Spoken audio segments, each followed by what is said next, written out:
Whole sports all plays. Yeah. Whole sports all plays.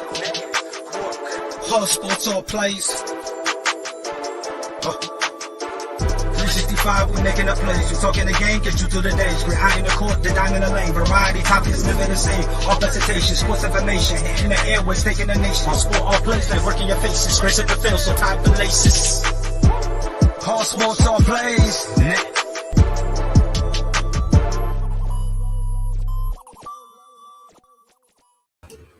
Good morning, ladies and gentlemen. It is March 3rd. Welcome to ASAP in the morning. I'm joined by Jay. Jay, how you feeling today, bro? Hey, I'm good. No complaints. Like I said, man, it got off to a really fast and furious start to the morning, but everything's kind of mellowed out now. But yeah, it was rough and curious this morning, but we're doing good, brother. I'm just glad you are here. We got a lot to talk about today. The Bills are interested in Rob Gronkowski. Should Rob be even remotely interested in them? Devin Booker's on the health and safety protocols, which kind of keeps the Suns' plan to be the number one seed kind of up in the air to an extent. We'll talk about that. But let's start off with the Lovie Smith comments on Deshaun Watson. When asked, he said, who knows? But time will basically work everything out. This is the first time he said something, like anyone from the Houston, Texas organization that said something, and it didn't sound like a backhanded compliment. Yeah. This is the first time someone said something, and they actually, when the way Lovie Smith said it, it really sounded like he was just like, all right, look, I don't know, but time will tell, we'll figure everything out. And then whatever the result is, it'll benefit both parties. So, Jay, if you're Deshaun Watson and you heard how Lovie Smith addressed the situation and he addressed you specifically, would you consider going back to the Houston Texans? Yeah, it's interesting, right? I mean, the whole conversation is interesting because they were so adamant about Deshaun's gone. He's not coming back. Matter of fact, not only is he not coming back, but we're going to sit him and pay him to stay on the bench. We're going to play Davis Mills. And then Lovey comes out with not an exactly confident, no, we're going to get rid of him type answer. If I'm Deshaun, I don't know, man. I mean, it's weird. It's like, because at the same time, I'm thinking to myself, well, the Texans could get rid of me. They have valid concerns because of everything that's going on around me, but yet they still kind of want me to be here, so they must believe in me to some extent. So I don't know, man. I think if I'm Deshaun Watson, I'm probably going to have mixed emotions, to be honest with you. You can make cases for leaving and staying. I mean, what's interesting to me is, and I didn't realize this, I thought that the whole criminal part of it was done, and we were just dealing with. But I'm saying I thought we were just dealing with, the civil lawsuits. But in actual reality, I think they have April 1st. They're going to have the decision by April 1st whether or not to go after him criminally. So I guess I'm Deshaun Watson, and they're giving an answer of, well, we don't know if we're going to move on from him or not. Time will tell. Yeah. And knowing that I still have to go through criminal charges, that's got to say something for the Texans still kind of believing in Deshaun Watson to some degree, because otherwise, why don't they just come out with a flat-out, hell no, we are not going to consider this. He is on the trade block, and we're going to move on from him. So there's got to be some love still for him. Right. And so, yeah, man, it's crazy to me. And then, of course, you have the Dolphins come out and basically say, well, we're definitely not interested in him because we think that what McDaniel gave to us in his interview about how he can resurrect Tua's career and make Tua this, that, and the other. So now we believe all of a sudden in Tua, we're going to stick with Tua. It really kind of does limit to what we're Watson would even think about going. I mean, there's still obviously quite a few places out there he could go, but I guess if I'm Watson, to answer your question, long story short, I would have mixed emotions. I really would be kind of confused as what to believe. So the organization has also been adamant that they want him gone too. So it is the other way around too. Yeah. So yeah, it's just pretend that it's just Deshaun and no.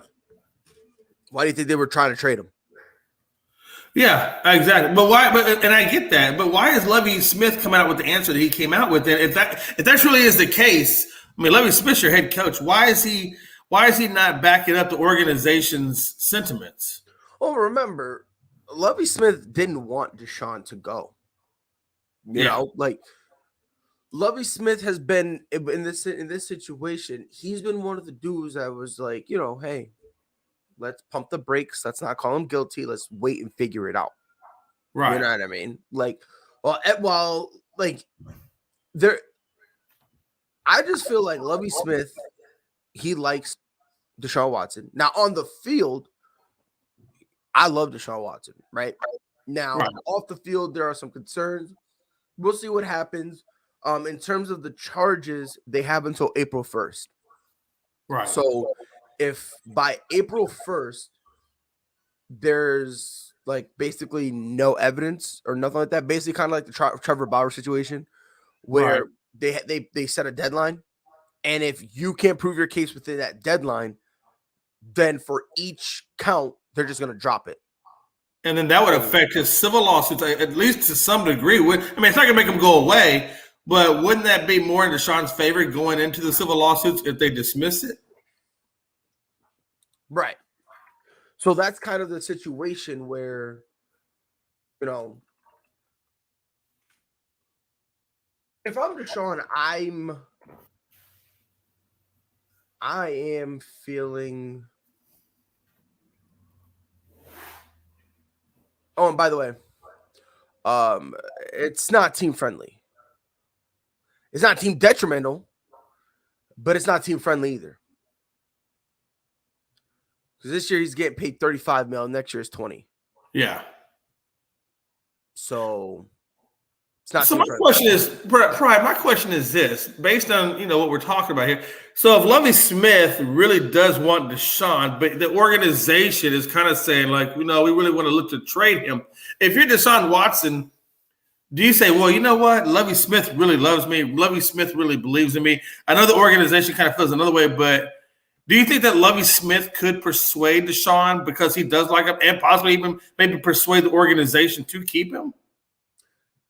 So, yes and no, right? Because obviously when your head coach likes you, you know what I mean? You have a relationship with, obviously that'll help, right? But at the end of the day, when it's only your head coach that likes you, it's only your head coach that's rocking with you, it's only your head coach who has your back. And in your mind, you're like, because this is something we're going to remember. Deshaun Watson is like, dog, I ain't do nothing. He's saying I'm innocent, right? So if he's saying, if he's going, yo, I'm innocent, right? And the only person who has his back is his head coach, a dude who could be fired at any given moment, that kind of gives me a little bit of, I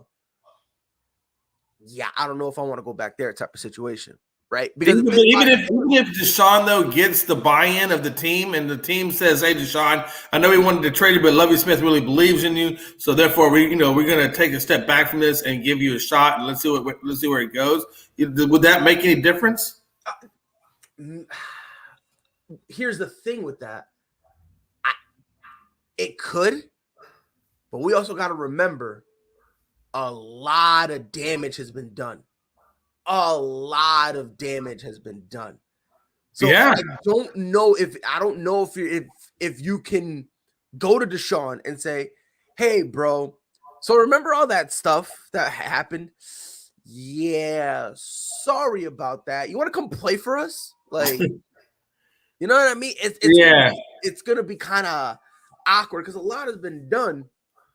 And I mean, and again, the actual team, offensively anyway, it's okay. I think it's an okay offense. You definitely got at least one good wideout in Cooks. Yeah. You know what I mean? And you've had other wide receivers step up at points, you know what I mean? So I think offensively I don't know, man.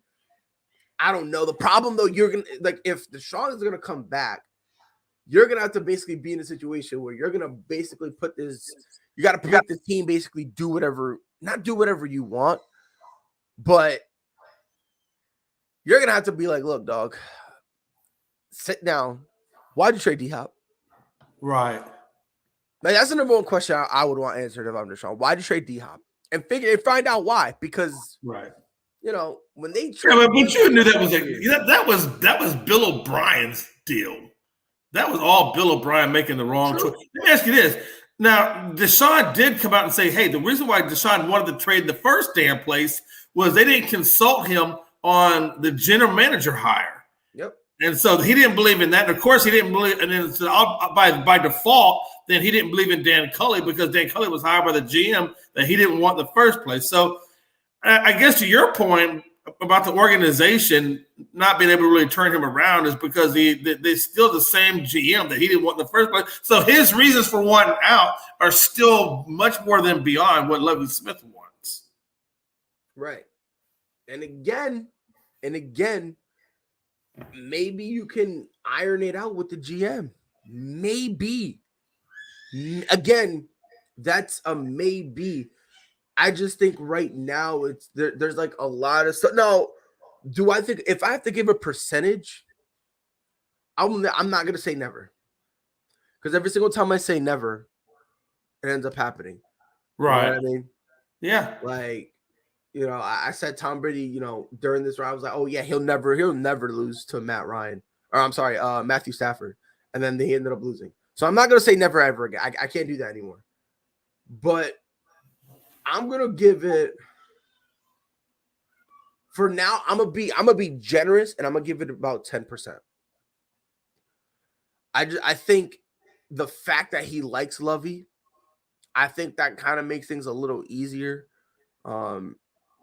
There's two things the organization is gonna have to do, and again, this is assuming they want to do it. I'm going based on the assumption that if he's like, if all the charges are dropped on April 1st, if all those charges are dropped, I expect the organization to go up to Deshaun and be like, hey, bro, remember how we were treating you? April Fools, like it was a joke, bro. Like, let's all. I'm going by that assumption. If they want him, they're going to need a brand new GM. And then they're going to have to do like a public apology. Yeah, they're going to have to really go out of their way to smooth that over. That's the because the thing is, you really do got to go out of your way. Question is, would they? And I don't know if they would. I really don't, because again, if you add Deshaun Watson to that team, you're still probably not making the playoffs. You know what I mean? Yeah. Like, and I again, I just and the main problem is really defensively. Their defense is atrocious. Their defense is horrible. Yeah. Oh, I definitely agree. So and the thing about it is too, Pride. If Houston is really kind of waiting to see what goes on with the criminal cases and what goes on with the civil lawsuit, I don't know if the Texans are so much concerned with the civil lawsuit as they are the criminal cases. So I'm wondering if the April 1 deadline comes and goes and Deshaun is found basically, no criminal charges, if that would be enough for the Texans to come out and actually do what you're asking them to do. And I wonder if the organization would actually want to even do something like that, because maybe it makes them look weak if they come out and say, well, this, that, and the other one. They could have done it now. I mean, it's a lot of craziness to that. Someone asked, why would he want to rebuild the relationship with the team that made his life a living hell? Because let's be real, innocent or not, his life will never be the same. People start looking at him differently. Which, yeah, I do get that. That's why I said it's like at about 10%. Because like I said earlier, a lot of damage has been done. So there's no guarantee that Deshaun Watson will even hear you out. There's really no guarantee whatsoever. Yeah, but Deshaun can't blame the Texans for what's going on in his life. That's all him. Right. It's all Deshaun, man. Damian Hernandez just said, and I love Damian, but that don't make no goddamn sense to me at all. It does to an extent. I mean, because remember, but if he hadn't done it, he wouldn't. And I'm going to explain why. Because when Kobe was going through his stuff, the Lakers defended him wholeheartedly. When Ben Roethlisberger was going through his stuff, everyone was killing him except for the Pittsburgh Steelers. They were when a lot of guys go through their stuff, the team is like, look, we're supporting them. We got their back. Let's find out what happened, and then we'll go from there. And I can see if there's maybe one or two cases, but when you got 22, that's a little hard to defend. That's hard to Look, man. I think if Deshaun Watson was, let's say, Denver Broncos, I think Denver would. I think any team would be in the same situation as the Texans is. It's like, hey, 22 cases is a hell of a lot to just sweep under the rug or pretend like it didn't happen. And so I think we have to trade it because that's a lot of negative publicity that we don't want to bring to the team based on what you did. We didn't make you do this. The women obviously came out and said so. There's criminal that hasn't been charged yet, but still, I mean, that's a lot. Which again, and I'm not saying that the actual, if he did it, I'm not saying that the actual choice is their fault. That's not what I'm saying. What I'm saying is we've seen other guys go through stuff like this, and the organization didn't abandon them. That's all I'm saying. Yeah, I understand. Yeah, that's really, and again, I'm not saying that the team should have done more to make sure Deshaun Watson didn't do it, because I understand your point. At the end of the day, he's a grown man, so if he ended up doing this, he's gonna have to serve time. Period. There's no way around it. You know what I mean? Right. And I understand 22. I understand that because people have been harping on that, but this is my rebuttal to that: quality over quantity. Like, a lot of those stories make no sense because he supposedly did this. They were traumatized and then immediately invited him again multiple times. So it's weird. And then they would brag to their friends about it. Some of those are weird. Now, right. Some of those stories sound wild. Like, one girl said that that Deshaun Watson had locked the door and he basically was laying down on his stomach. And then when she went to go get some oil or something like that, he kind of turned around. And then when Shorty was saying that story, bro, it sounded that one sounded real. There's a few of them that when you listen to them, you're like, what? I compare it to what some of the females say when they came out for the Washington Commanders, for their emails. I compare it like that. Right. The way they tell it and the way they tell the story, the way that they're saying it, and just there's certain details that they put out there sounds so it's way too specific. Way too specific for you to be able to brush that under the rug. You know what I mean? So it's do I think all 22 are real? No. But if I got to put a number, I think 3 or 4 are. Let me ask you a question. Let me ask you this question. When we talk about franchises and what they would do and this, that, and the other, so are we saying basically that because of the way the Houston Texans handled the Deshaun Watson situation, do you think that is the reason why teams aren't coming forward, putting trade offers in for him? Because let's be honest, there's quite a few teams out there that need a quarterback like a Deshaun Watson, and he probably is the best available, guy out there. Do you think the way that they handled that situation is the reason why these teams aren't putting packages together to try to land a Deshaun Watson? No, I don't think so. Because I think it all really comes down to the criminal charges. I think they're waiting because why do you want to go and trade for a guy? Let's say, even though it doesn't look like anything's no charges are gonna stick. Let's say on April 1st they go to the court and go, all right, what do you have? And all of a sudden they have a litany of evidence. They found text messages where he acknowledged it, and maybe a couple of them had cameras that were recorded, something like that, right? And then they have all this evidence. You now traded for a guy who's definitely going to be at the bare minimum suspended. At the bare minimum. He's going to be indefinitely suspended until the entire court proceedings finish. You know what I mean? So it's a lot of teams don't want to take that risk. Why am I going to trade for you? And then if I play you, you're going to get suspended already until this thing gets resolved. So you're going to get definitely suspended already. So now we got to wait. And then let's say you don't get suspended. We wait till April 1st. All of a sudden on March 28th, they have a plethora of evidence where all of a sudden we're like, well, He's gone now. Hey, You know? let me ask you. Hey, Brian, can you do me a favor? I want to get your take on this because this is to me is kind of wild. That the last comment that Damian put up there. What do you think about that? These owners make billions of dollars. You tell me they wouldn't pay someone to make all this crap up just to embarrass them? Now, do you think that that just to me don't even sound even anywhere near plausible? Here's the thing. Now, there are some weird specifics. Like, I think it's the main prosecutor actually lives a couple houses down from the owner of the Houston Texans. It's stuff like that that make people think like, come on, you cannot make this stuff up, right? However, in this instance, I don't think it's I don't think it's a conspiracy like that. I just think Deshaun Watson went to, he admitted, I went to a whole bunch of ladies, get massages, whatever the case may be. I think what I think started all of it, and again, by the way, I don't know. I think Deshaun Watson made some advances to a few of them,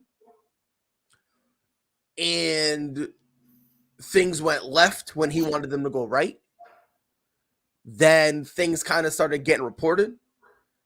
And then the girl that gave him a massage 3 months ago said, oh, yeah, he did the same thing to me. And then another one, and then another one, and then another one, right? Right. So I don't think that it's a situation where it's the owner. I just think towards the tail end of it, there were just a bunch of money-hungry females who that's plausible.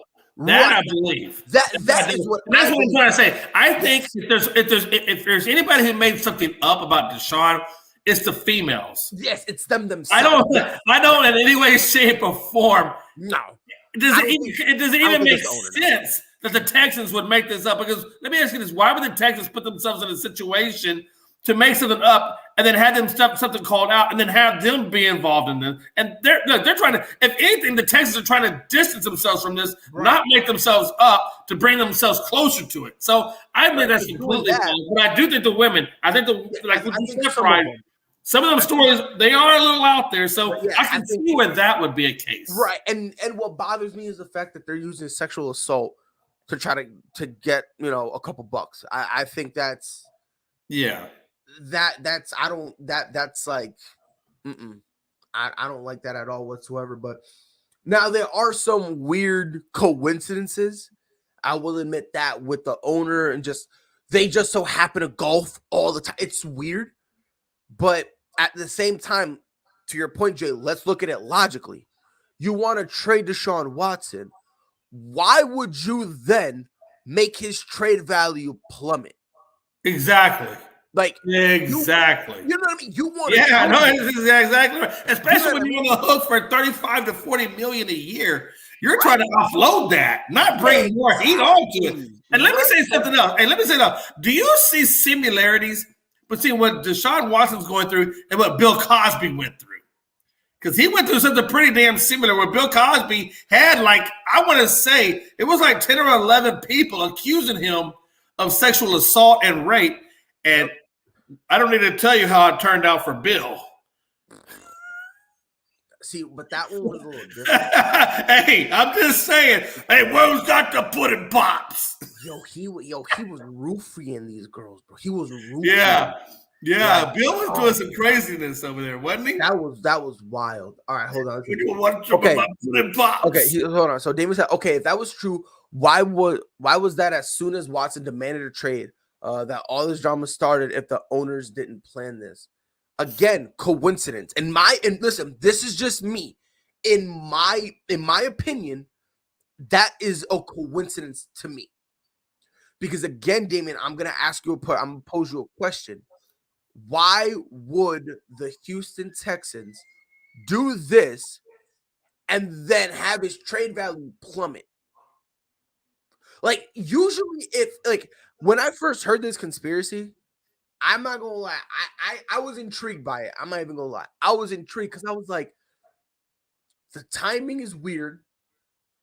The prosecutor just so happened to live a couple houses down from the owner, and they're cool and they're friends. Like all that stuff was weird to me, right? So, but when you take a step back, there's no logical reasoning for it. Because think about it. If you want to get rid of him, his trade value plummets, right? Right. But you can't keep him either because eventually Deshaun Watson's going to find out you guys are doing this. So that's going to ruin the relationship. Yeah. You know? And then let's say you want to keep him. Why would you make him public enemy number one if you want to keep him? Right. Yeah. The reasoning just doesn't fit. There's a lot of pieces of the puzzle that are fitting, but it's just 2 or 3 pieces that just does not fit properly. It doesn't fit properly whatsoever. You know? And then how about they asked for 6 figures? Well, yeah, they did it because again, like a lot of the females don't have a case. Like, yeah. And again, since I'm a guy, I'm not allowed to say this because when it comes to sexual assault, unfortunately, guys are not allowed to have an opinion. But I think what happened is this. I think in the beginning, I think something could have potentially happened. I can't say whether or not it's yes or no. I can't. But when that started, I think at the beginning, something could potentially have happened, right? Started building up. And then a chick that he hit up 3 months ago was like, oh, yeah, he did the same thing to me. You know what I mean? Like, right. And then now they're just trying to get some money. Yeah, because it makes absolutely, like you said, it makes absolutely no sense for the organization to, if he's trying to get traded, it makes no sense for them to devalue what he has because again, that means they're stuck on the hole for $45 million and they can't get crap for him or either draft picks or whatever. And that's the whole name of the game is to look, if you can't keep him, then you need to get as much as you can for him and offload the salary cap. Right. It just doesn't make sense to try in any way to devalue something you're trying to offload. No, it doesn't. And you're saying they're trying to ruin his career. Again, why would they ruin his career simply because he demanded a trade? Like, you see why that whole conspiracy thing doesn't make sense? Like, every time you think you have an answer, it now kind of undoes something earlier because that was their franchise quarterback. That was their dude. Before this, they were going to bat for him. You know what I mean? They were like, you know what I mean? There were a couple times where some people were like, oh my God. Oh, by the way, thank you for watching. But it's like at some point, and I understand, listen, conspiracy theories are fun. They really are, right? Like, I dabble in some conspiracy theories because they're kind of fun to, to hear and to look at things from a different point of view, right? But there are some conspiracy theories that just make no sense whatsoever, right? Like, there's just some that's like, come on, like, let's be honest, right? This is one of those. This is one of those conspiracy theories that just doesn't make sense because you can't there's no, you know what I mean? Like, there's no reasoning for it. Like, again, why would they do all of this? And then at the same, like, think about it. Yeah. They're trying to, quote, ruin his career, but if they try to ruin his career, they still got to pay all this money. Again, you have to ask yourself, what is the benefit? How would the Texans benefit off of ruining his career? Right? What is the benefit to them? Do they benefit financially? Do they benefit picks? And the answer is no. And if the answer is no, then you have to imagine, look, these people aren't stupid. They're not going to just do something to not bring themselves value for what they're trying to get. So, again, if it doesn't bring a benefit to the organization, why would they do it? This doesn't make sense. NFL is a racist league. They'll do anything to ruin a Black or Latino career. Oh, Lord. This is something that I've been saying for a while. I do believe there are some organizations that are racist. I do believe that. Of course, I believe that. But I don't think it's fair for us to say the entire NFL is racist. Like, I don't think I don't think you can say that. I don't. And again, Pride. If what Damien is hinting is that the Houston Texans are racist and they're trying to ruin his career because he's black or Latino, again, how does that benefit the Houston Texans by doing that? Like, what benefit is that? If that quote unquote is the case of what Damien is trying to say, if he's trying to make it make sense, what benefit does that bring to the Texans financially or organizationally? Or pick wise, and it just doesn't make sense at all. No, there's none. There's just none. You know, there really isn't, because let's say the Houston Texans are racist, right? Let's say they're racist. We're gonna go we're gonna put them as racist as possible. Okay, they're part of the KKK. Okay, they're the most racist people on God's green earth, right? Let's go by that logic, right? Regardless, it's still dumb to ruin his career and still pay him all that money. That still would be dumb. If let's say they're racist, they didn't want nothing to do with him, then they would trade him. They would trade him for a kicker or a punter. And let's be honest, if the Texans are racist, why are they the only organization to hire an African American as their head coach? Now you can say Miami's got a mixed candidate, but let's be honest, the true African American head coach that was hired was by the Texans. If they're so racist, why are they hiring an African American coach when they could have gotten anybody else? Yep. If the Texans were racist, they would trade him and not pay that contract. I mean, listen, like, let's be honest. Like, and again, this is just, you know, this is just when you have a conspiracy theory that you're hooked on, right? You want to believe it. This is one of those instances where you just can't believe it, because unfortunately, the only way I'll really believe this conspiracy theory, the only way, is if the owner comes out and says, after they trade him, oh yeah, by the way, all of it was fake. Like, that's at this point the only way I'll believe it. Yeah. And if he says that, it's like, hold on, explain something to me. What was the point? Yeah. What's the goal? What's the mean to the end? You know what I mean? Like, you know, Jay Lamar said, people can still be racist and meet quotas. Again, if you want to meet the quota, then you would have gotten rid of him a long time ago. That's true. See, again, this is why that conspiracy theory doesn't work, because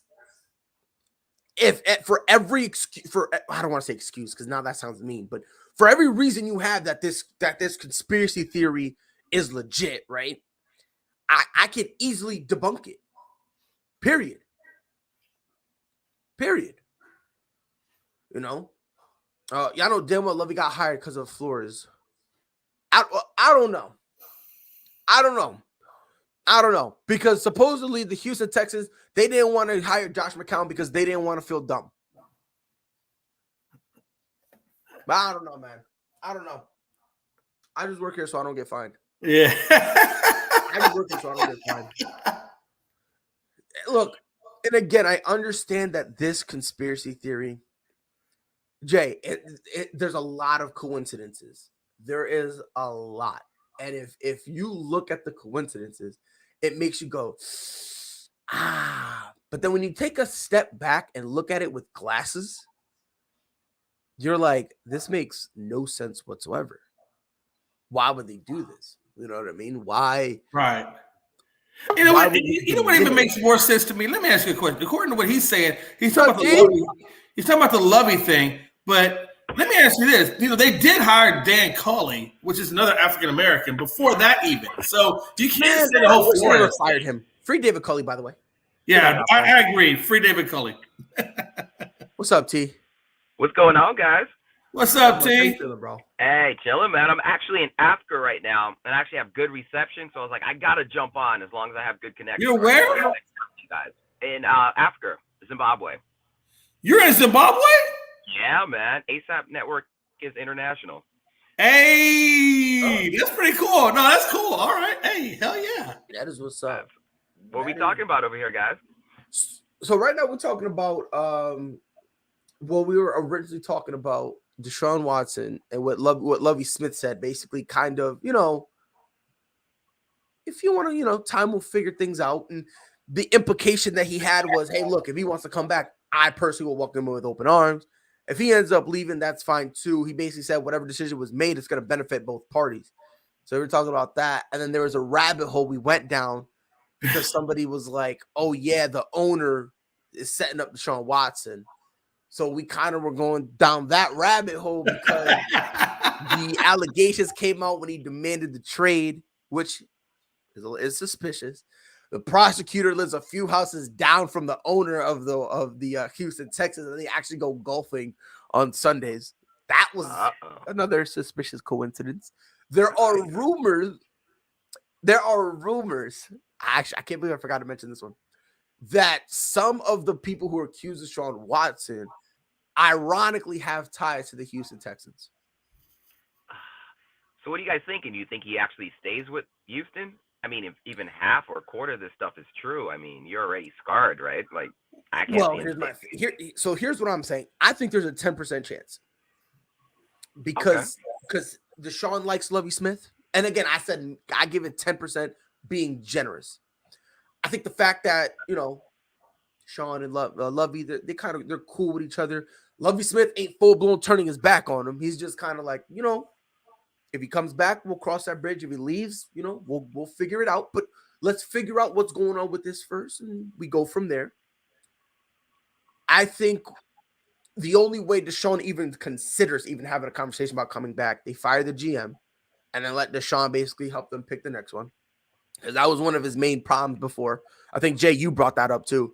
Yeah. That was one of his main things. And then 2, they're going to have to go on a public apology type of PR move where every single time they have a camera in their face, they somehow mention, by the way, Deshaun, we're sorry.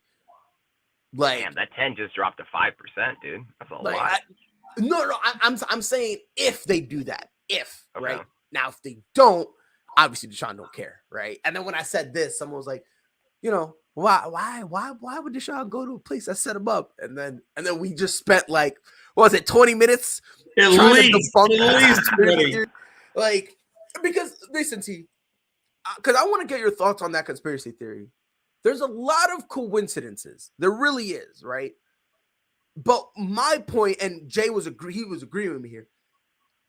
For every piece of evidence you provide for that conspiracy theory, I can easily debunk it and say why it's not so. That's true. You know what I mean? Like, this isn't one of the situations where the stars are aligning, the planets are aligning and it all of a sudden looks like this is the conspiracy theory. It just sounds too weird. So let me pose this question to you. What are the odds that you actually believe that the Houston Texans are setting up Deshaun Watson? You know what? When the story originally came out, I already thought it was fishy right off the bat, right? To have that many cases come out that quick at the same time, it was almost like they were holding on to it and just released everything at once. So right off the bat, you already knew it was already fishy. For Deshaun Watson, I'm going to take that 10% and give it a 1%. I'm just going to take a 0 off your number. I just don't see how you go back, dude. I think essentially, for Houston, maybe they're trying to build up his trade value. That's another theory that I've heard up there. But dude, he has to go. There's just no way you stay in Houston. I do think wherever there's smoke, there's fire, as the old heads like to say. So, there might be some truth to some of it, but to have all that stuff come out at once, dude, totally fishy from the beginning. So I think Deshaun Watson's out. The question is, what are you giving up to get him? No, that's true. And like I was telling earlier, like I was telling Pride about the whole, if you remember the whole Bill Cosby thing, it started out with just 1 or 2 people coming out against Bill. And then as soon as 1 or 2 people came out, the whole floodgates opened up and it ballooned up to like 13, 14 people, coming out against Bill. Of course, that's when Bill got put into jail after all that came out. I don't know if it's the same or not it is for Deshaun Watson, but I will say this to Lovie Smith and what Anthony Price said about the Texans. I agree with him. If the Texans want to make this a valid hire, they're going to have to give Lovie Smith at least 3 to 4 years to turn this team around. If they fire Lovie Smith before at least the 3 to 4 year mark, then you can have a case to make that. But because it's going to take at least, let's be honest, with this organization and the way it's constructed, it's going to take Lovie Smith at least 4 years to turn it completely around. It just is. 100%. By the way, I just want to make a very, very special thank you, a very special form of gratitude to Jay McLovin. You were here on time, okay? T goes on. He pulls a Kyrie. He pulls a Kyrie Irving. Goes on a sabbatical. Pops in all of a sudden, and it's just like that's true. Tony, where have you been, man? Tony. And then Robert over here pops in and goes, "Hey, yo, like nah, B, nah." So shout out to Jay McLovin. You're a real one. Nothing but love. He had to Rob took himself off the screen real quick. That's because Rob's going to the bathroom, probably. I mean, and the thing, listen, the what's really bad about this Houston Texans situation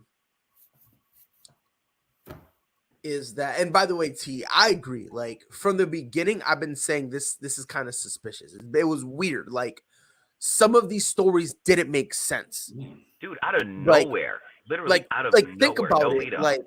Right, like this is a dude that you would have to give your address, like you would have to meet up with him, right? You would massage him, right? But again, whatever happened. I don't know if it was consensual, if it wasn't, I don't know. But then for you to be like, go to your friends and say, yeah, I got a tip. And then all of a sudden you're going to court talking about, oh no, he tried to give me his other tip. Like there's a disconnect of reality that's going on, right? And I told Jay McLovin, this is what I think happened. This is what I genuinely believe happened. I think in the beginning, I think Deshaun Watson potentially made some advances, right? I think he kind of was just like, you want to massage my back? I can massage yours, you know what I mean? And things, he wanted, things went left. He wanted it to go right. Things started snowballing. And then Shorty he hit up 4 months ago was talking about, yeah, he tried to do this to me too. Like, that's what I believe happens. Now, Again, I'm a dude. I'm not allowed to say this stuff. You know what I mean? So I'm to talk like there's going to be somebody's going to go, Pride, he's a misogynist. He doesn't respect women. Like, there's going to be that one person. Nice and again, choice of words with I'm the ready for the smoke. Part. Is that what? Nice choice of words with misogynist. Putting that out there. Thank you. By the way, Pride, you do the best impersonations. I always love your impersonations, Pride. Someone's gonna get mad at me and they're gonna be like, cancel ASAP in the morning. And I'm gonna be like, I don't care, bro. Cancel your phone subscription. I don't care. What do you want me to do, bro? Run out of minutes on your phone. Get out, leave me alone. Like Auntie Kara's gonna be upset. They're gonna be upset, but guess what? I don't care. Because again, like of those 20 plus females, bro, some of the stories make no sense whatsoever. There was like 4 of them that changed their story. 22. Hey, Tony, let me ask you a question, Tony. Originally, it was 26, and then 4 of them had to drop because they kept changing their story. First, he raped them. Then it was assault. Then they wanted to have him arrested because he sent them nudes. It was like it kept switching. So like then the prosecutor was like, "All right, look, man, y'all credibility is shot. So you feel me? Like we're gonna have to rebuild it." And then the show was like, "Nah, put your names out there." Then all of a sudden they were like, "Oh no, nothing happened." Like, so Tony, hey, like I was asking Pride, if when April 1 comes around and if he's not charged or anything, and he just clears the waiver wire of criminal issues, and it just gets basically down to the civil lawsuits. The wire of criminal issues. That is the definition. That's a masterpiece. I'm still in that line. If he gets trouble, the waiver wire of criminal issues. I love it. Hey, but if he clears the April 1 if he clears April 1 and the charges go away and he's just down to the civil issues, do you think that the floodgates of trade proposals to the Texans opens up, or do you think it just stays status quo where they're not getting any trade offers for him at all? 1,000% the floodgates open up. But I think there's some smart teams that are trying to beat that deadline, try and get him on the cheap right now before anything comes out April 1st. But I think the floodgates completely open up. I mean, if you look at the landscape of the league, how many teams need a quarterback? Tell you what, I don't think there's 8 teams that have a better quarterback than Deshaun Watson on their team right now. Exactly. And that's what I was saying. And Pride, let me ask you this question too as well, Tani as well. You know, you look at Miami, who says McDaniel sold them on Tua, and I'm thinking like, okay, let me ask you a question. I got Tua on my bench. I have an opportunity to go after a Deshaun Watson. How do you say that Tua is better than Deshaun Watson any day of the week? It is beyond me, because everybody knows Deshaun Watson would bury Tua in a heartbeat. I mean, I don't understand why Miami all of a sudden, you know, they just don't want him or don't really want to make a possible move for him. And I didn't get that. Like, why would you take yourself out of that race? You know what I mean? Like, you don't have to pick him up, but why would you take yourself out of the equation? It just doesn't make any sense. Let's say he's completely cleared, like you said. That's easy. Why would you take him to build to his confidence? Yeah. I mean, in my opinion, listen. First of all, let's pump the brakes on the Tua Tagovailoa slander, okay? Hold on. That's not slander, bro. Are you telling me that Tua Tagovailoa is better than Deshaun Watson? Hold on. Woosah, brother. Well, you said we're slandering, and I'm just saying he's that the worst quarterback in the AFC East. Period. Yes, East? Zach Wilson included. He is the worst quarterback in the AFC. You're out of your mind. He's better than Zach Wilson. I don't care what nobody says. Nah, I will give you Josh Allen is definitely better than him, because Josh Allen is what, a top 5 quarterback. But look where he's at. Honestly, he's with the damn Jets. You know how hard it is to look good when you're playing for the Jets? Let's be honest. Today, I would take any day of the week over Tua. Right now, I would take Zach Wilson. Smoking. And that's why Tom Brady left you. That's why Tom Brady left you. That's why Tom left you. That's why he left. This is the reason right here. This is why Ali Martin was like, yeah, I'm out too, bro. This is why Gronk about to leave y'all. I'm sick of it. You know what? Brady left you. Was like, I can't be the best quarterback in Florida anymore. It's about to be Tua, so let me get out of here. That's exactly what he said. You're right. Tua Tagovailoa chase Tom Brady out of here, bro. Tua Tagovailoa. Stop playing with my boy. And listen. I like Tua. I think Tua could be. At this point, I don't know. He just has injury issues too, on top of everything else. Tua has injury college issues. or the pros, though? You said what? Do you like him because of college or the pros? That you like a combination. Okay. Because like what he showed me in the pros, I'm not gonna say that it's like a world beater type of stuff, but he has shown me. Because we need to stop pretending this dude is 7 years in. We got to stop pretending. What has he shown you in the pros? He has shown you nothing. I'll tell you what he has. I'll tell you what he has shown. Hey, I'll tell you what he has shown. Tua Tagovailoa, his hips are made of glass. My God. His hips are made of glass. You're right. I'm just being honest. Look. Because his hips don't lie. Because he's keeping your favorite players, bro. His hips are made of glass. You just breathe on his hips the wrong way, and he's injured. You know what, Pride? After the show, I want you to go on YouTube and type Tua highlights for the Dolphins. No. It's terrible, dude. No, I can't even think of a signature play. It is terrible. Pride's not doing that. Pride's not going to get in that rabbit hole. You guys are some legitimate haters. Tua? You guys are haters, bro. And listen, I'm not saying Tua is going to be like the greatest thing ever. But he has shown me glimpses. And he showed me glimpses of him being able to be a starting quarterback in this league. He has shown it. He has. And there's no way you can go, because he has. He has. How long I think Tua would have to really he'd have to go a whole year with no injuries before we can even make that assumption. Because honestly, he hasn't been healthy long enough to really see him consistently to know whether or not what your argument is saying is true, Pride. But we've seen enough where we could see okay, you know what? There's a little bit of a path for him, and let's go. And again, I'm not saying he's going to be the next Tom Brady. I'm not saying he's going to be the next Aaron Rodgers, Drew Brees. I'm not saying none of that. However, I do think he could be a starting quarterback. I really You're do. saying he's the type of quarterback that could bridge the gap. And we need to stop because if we're going that route, then Jalen Hurts is also trash then. Why did Jalen Hurts show you? You said what? Tua's ceiling is Case Keenum. That's You're the ceiling. smoking herbs, man. Case I don't think Keenum that's a ceiling. Hey, I think what Pride is saying is that Tua Tagovailoa is a bridge gap quarterback. I don't think so. I'm not going that. Okay, that's fair. I'm not going that far. He's a bridge gap quarterback. He's not going to ever be like a Tom Brady, but he'll be good enough until you can get the right guy in. No, I think he could his ceiling, his legitimate ceiling, the best I could possibly see him, probably around a Kirk Cousins. Oh. I think that would be his ceiling. But isn't that like saying he's a bridge gap quarterback? I mean, honestly. Well, Kirk Cousins isn't really a bridge gap. I wouldn't call Kirk Cousins a bridge gap. Cousins might be a little bit better, but he's not far. Yeah, I think he's Kirk, in my opinion, Kirk Cousins is above average. I like Kirk Cousins. I do. So yeah, I don't. He's above average. I think so. I'm not going to call him a bridge gap guy.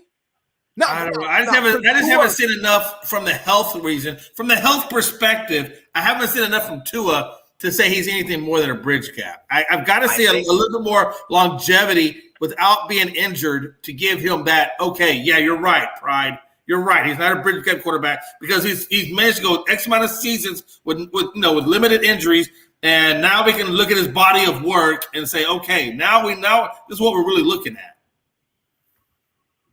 I know he did. What was it? It was his. There was one game he had to come in and he had to save the day. Say it with your chest, Pride. This might be the worst take you've ever had, Pride. You said what? It's just unwarranted. This might be the worst take you've ever had. How? Explain how. Yeah, Pride. No, I need you to explain. I need to because you can't just say that and then just go away. Oh no. Oh, I plan on it. Look, you've had a couple bad takes, but this one might take the cake. Look, you literally Tua has shown nothing, and you're saying, well, Jay was saying that he hasn't shown that he could be healthy. The thing is, your best ability is availability. He can't stay healthy. When he is healthy, he throws 10-yard passes that, thank God, he has Jalen Waddle that can actually take off and score. Without Jalen Waddle, my goodness, this year would have been terrible for him. I agree with that, though. You got to agree with that. Terrible, dude. I've gone to maybe at least 4 Miami games. I don't have the exact stat right now. I will pull it up, but his short yard passing is basically what he does. He can't throw the ball past 20 yards. Tua is just, damn, I don't even say like a gap quarterback. What's below that? Maybe second string? He'd be probably the second best second string quarterback in the NFL at best. That is, and I'm not trying to be mean, but that is the most uneducated thing you probably have ever said on this network. Nah, I've said a lot worse. Not even close. That is by far the worst thing I think I've ever heard in my entire life. Period. Okay, period. Not even remotely close. Now, the health, if you want to say the health is concerned, that's fine. I'm okay with that. Because again, Tony said I'm out of here. That's fine. But in 2 years, he has No, I'm here. I'm trying to pull up the stat on the phone. In 2 years, it was kind of funny that your phone went black after he said that. I'm like, oh damn, Tony's out of here. He's like, he's gone. I understand what you're saying. In terms of the health. Outside of that, like, why are we gonna kill him for the play call? If the play call is short, and because think about it, when you watch Miami Dolphins football, a lot of the times, who runs deep? There's only one guy who they really got as a deep threat. Only one, and that's who? Who else is their deep threat? That's not true. They have Devontae Parker on that team. They have Devontae Parker, Mike Gesicki. No, they hardly run them deep both. It's very rare they both run deep routes. You know why? One runs deep and the other one runs short. He can't make the throw. All right, Pride, think about it this way. You think the coaches would literally say, don't run that route because, hey, it might be successful. No, you cannot get the ball there. Go back to what I said. Hold on. Go back to what I said. Okay. On most plays, they only have one guy running a deep route. It's either Jalen Waddle or it's one of them. Whoever's not running deep, their other one is running shallow. The Correct. problem is when whoever's running deep, they get doubled because they got the corner there and then safety help over the top. So why, if I'm Tua Tagovailoa, why on God's green earth am I going to throw it into double coverage when I have somebody here? I can do a 3-yard dump off or a 5-yard dump off. Why would I throw it into double coverage? Because here's the thing. If Tua throws into double coverage, he's horrible and he can't read defenses. But then when he throws it short, he's scared to throw the deep ball. Like, if they're doubling him, what do y'all want him to do? Y'all want him to have an IQ until he uses it, and then all of a sudden the kid can't throw. And by the way, there's a reason why they call those plays, though. You said what? No, terrible. I'm not going terrible. It's terrible. There's a reason why they terrible. call those plays. There's a reason why they call those plays. They go short or mid at most whenever it's so bad he can't throw the deep pass. Hey, real quick. I got some stats here, Pride. I got some stats, Pride. Tua Tagovailoa in 2021 plays 13 games. Yes. And in that 13 games, he threw for 2,653 yards. Yes. Average yard was 6.8. He had 16 touchdowns and 10 picks. Not looking too good for him, Pride. But you know what are you seeing, Pride? Just what are you seeing? Bro, what year is he in? He's in year 2. I said he shows glimpses and he shows glimmers here and there that, okay, there's something we can work with. If you don't see it, then that's just. Well, I guess I think that Tony's point of view, he doesn't throw the ball very far. He only throws an average of 6 to 7 yard passes. Right, but again, how can we hold that accountable when the way Brian Flores ran the plays, like his thing was, all right, let's just throw, throw shallow. They had Jalen Waddle, and then when they did it and they ran up the top, why are you going to put your 2 best receivers? Because again, that makes no sense whatsoever. This is simple football 101. Why would you put your 2 best receiver running deep routes every play? Are we saying that Brian Flores is a pretty good coach, right? No, he's a pretty good coach, right, Brian Flores? Which is why I'm saying the offensive scheme that he's playing. Okay, let me ask you this. Do you think why do you think he's calling for short passes? Why do you think he's calling for short passes? Receivers, because you can't have your 2 best receivers running deep every play. You can't do that. Your 2 best receivers, you need 1 deep, yes, but you also need a good receiver you can rely and depend on the low. Which is why either Waddle or Parker is deep, and that's why the other one is short. Because your 2 best receivers, why would you have them run the same thing? You know what I mean? That's also the same reason why it's very seldom you see Jalen Waddle and Devontae Parker both run shorts at the same time. That's why it's rare you see that. You don't want to see that because you want 1 deep and you want 1 short. So you're hitching your wagon to Tua this year. Oh, it's gonna be a long season for you. I'm hitching my. I just want you to know it's gonna be very long. I'm not saying I'm hitching my wagon. Okay. What I'm saying is I am 100% gonna give this kid more time. No debate. I'm gonna give this kid more time, and the reason I'm gonna give him more time. Back. You're backtracking a little now. A little bit. Just a little bit. How am I backtracking? Explain how I'm backtracking. Well, you went for he can be a successful quarterback that can be Kirk Cousins. Now you're saying, let's just give him a little time. Yeah, I could be president one day. You never know, but I could. Listen, he's showing me glimpses and glimmers that this kid could be something. He's in year 2. I guess that's what we're missing here is what glimpse are you seeing? Because there's been no glimpse with him. Hold on, simple. The IQ.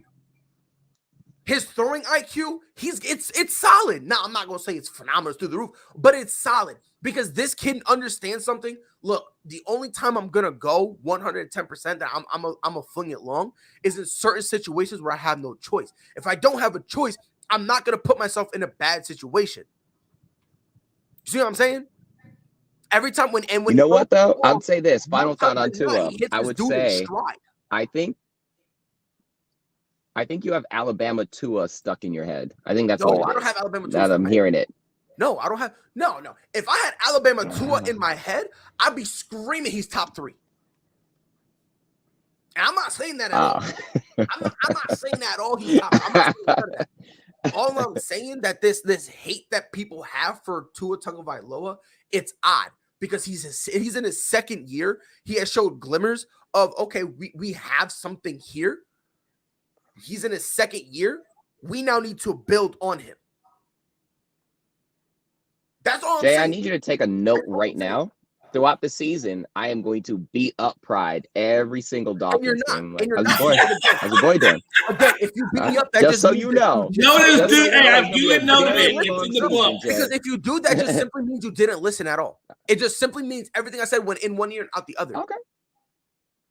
No, that's what it means. If he's not at least average next year, you're gonna hear it. No. I'm giving him time. Period. Okay, I'm giving top him time. 20. If he's not top 20. Okay. All right. Top 20. Next year? If he stays healthy, maybe. If he's not top 20. Oh, okay. Okay. Damn, Pride what though? But what? So I'm supposed to call the kid a bust? Is that what I'm supposed to do? Explain it. I want you to tell me what I'm supposed to say. You know what? I guess by definition, he might be trending towards bust, actually, from where he was picked. But I'll do what you want. We're gonna give him a year, see what happens. But man, it's not looking good. Is his rookie contract up? I would not take pride in that take. No, not up. So he's still in his rookie contract? Mm-hmm. Okay. and by the way, because someone asked me this, how much time I'm giving him? To the end of his rookie contract. Mm-hmm. That is what a rookie contract is for. That's what it's for. See, not lately though. Yes, not lately. Yes, nothing. By definition, it should be right. By definition, it should be. That's what it's for. But it's changed. No, it hasn't. No, it hasn't. Because listen, it's changed 1,000%. How? Well, the thing is, people don't have the same timeline. Quarterbacks don't have the same timeline that they used to have, right? When you get a great, quote unquote, great rookie quarterback, you're on a clock. You want to try and win and put great pieces around and blah, blah, blah, right? So you're essentially giving the quarterback maybe 2 years to see what he's got because they're running through quarterbacks. You don't want to give big money and take away from the entire team. So the clock has sped up on quarterbacks. You're right. Before it used to be, play out your whole contract. But now it's like he ain't got it. Because listen, Baker Mayfield. Which quarterback was given? Okay, go ahead. Baker Mayfield. Oh, that's a terrible example, but go ahead. What do you mean it's a terrible example? He's still in his rookie deal, right? He hasn't been extended. Yeah, true. Right, so that's what I'm saying. Like, how do the Browns feel about him though? They're literally saying they're shopping. Okay. Well, see, that's the thing. Like, they're thinking about shopping him, but then they're also thinking about running it back. So they don't really know what they're doing. They're not going to shop Baker Mayfield. Who else? We had this conversation yesterday. You can't shop Baker because let's be honest, Baker's like the best thing they have had in terms of quarterbacks for a long time. What are they going to do? Trade it for Daniel Jones? And Pride, what quarterback has popped on their fourth year of their rookie deal? Like, what quarterback has actually done great on their fourth year of the rookie deal? Like, usually you know what you have within the 2 years, right? No. Like, what example can you recently think of where fourth year you're like, oh, okay, all right, we messed up. He's good. Like in the fourth year? Yeah. Yeah. You basically know within the first 2 years what you have. Matt Ryan. Like who? Like you can think off the top of your head. Matt Ryan. Because Matt Ryan was pretty good when he came out, though. I mean, nah, kind of. I'm not saying he was a bum. I'm not saying he was a bum. Don't get it twisted. But he climbed up. You know what I mean? He did better. Another one, Derek Carr. Definitely, you got to throw him in there because for some reason, ever since Derek Carr was born, no one loved him. Derek Carr was pretty good in his second year. Yeah, Derek Carr was pretty good in his second year, dude. I'll tell you who was bad. Darnold. Yeah, he was good. Darnold was one that was bad. Good and popped are two different things. Good and popped are two different things. All right. That's all I'm saying. Like, because you're saying popped, right? You're saying popped, right? Yeah, I mean, not even pop, where you know he's going to sign the extension kind of thing. Because I mean, within 2 years what you have, dude. Nobody knew he was going to sign that extension. Nobody even thought it would even get offered to him. So there's him For Derek Carr? Yes. Dude, the Raiders have been trying to get rid of the Okay. poor dude ever since they drafted him. Well, they're also the Raiders too. I mean, they're not quite known for great decisions. All right, you know what? Now you got me there. All right, coach, you got me there. All right, you got it. You're right. Because this is the only draft of DeMarcus Russell. So you got it.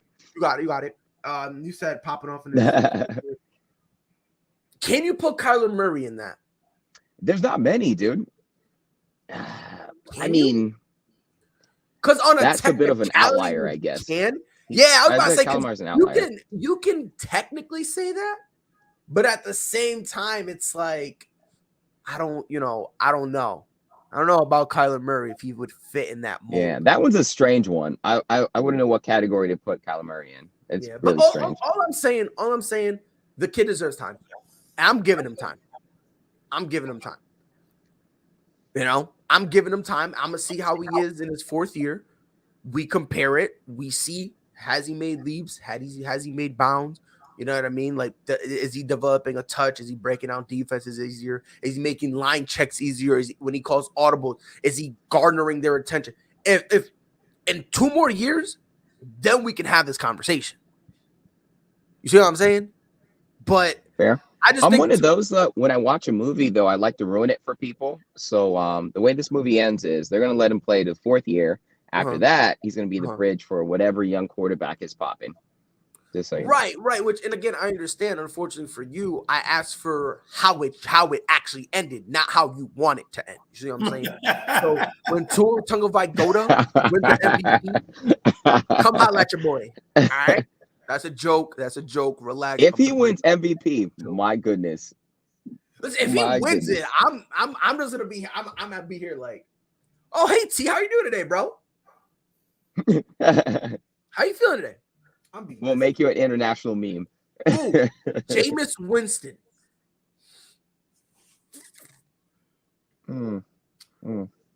I think I'm bitter. But the thing was, everyone knew Jameis could play. It was just the turnovers.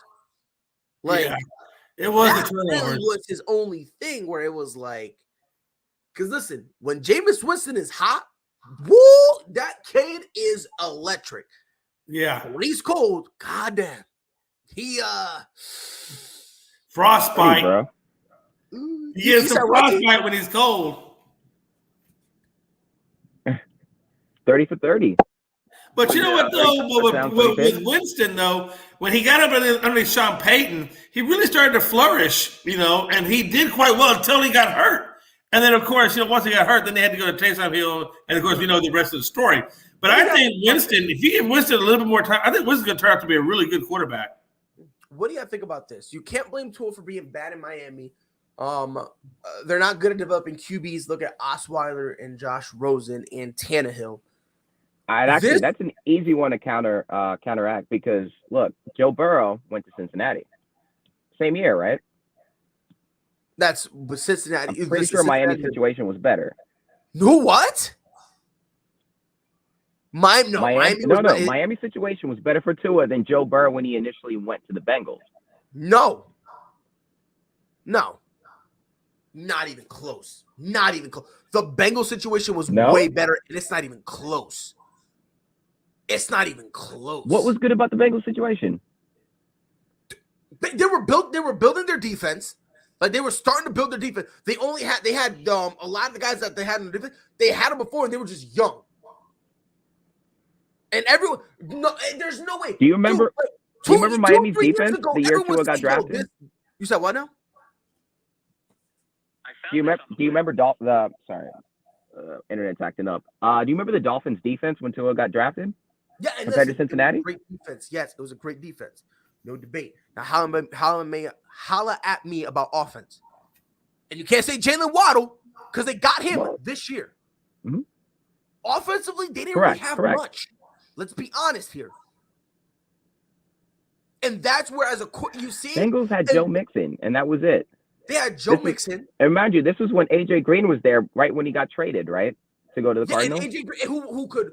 The only problem with AJ Green was that they were trying to act like he was still in his prime, and they basically did not want Tyler Boyd to step up and fill that and be the number one.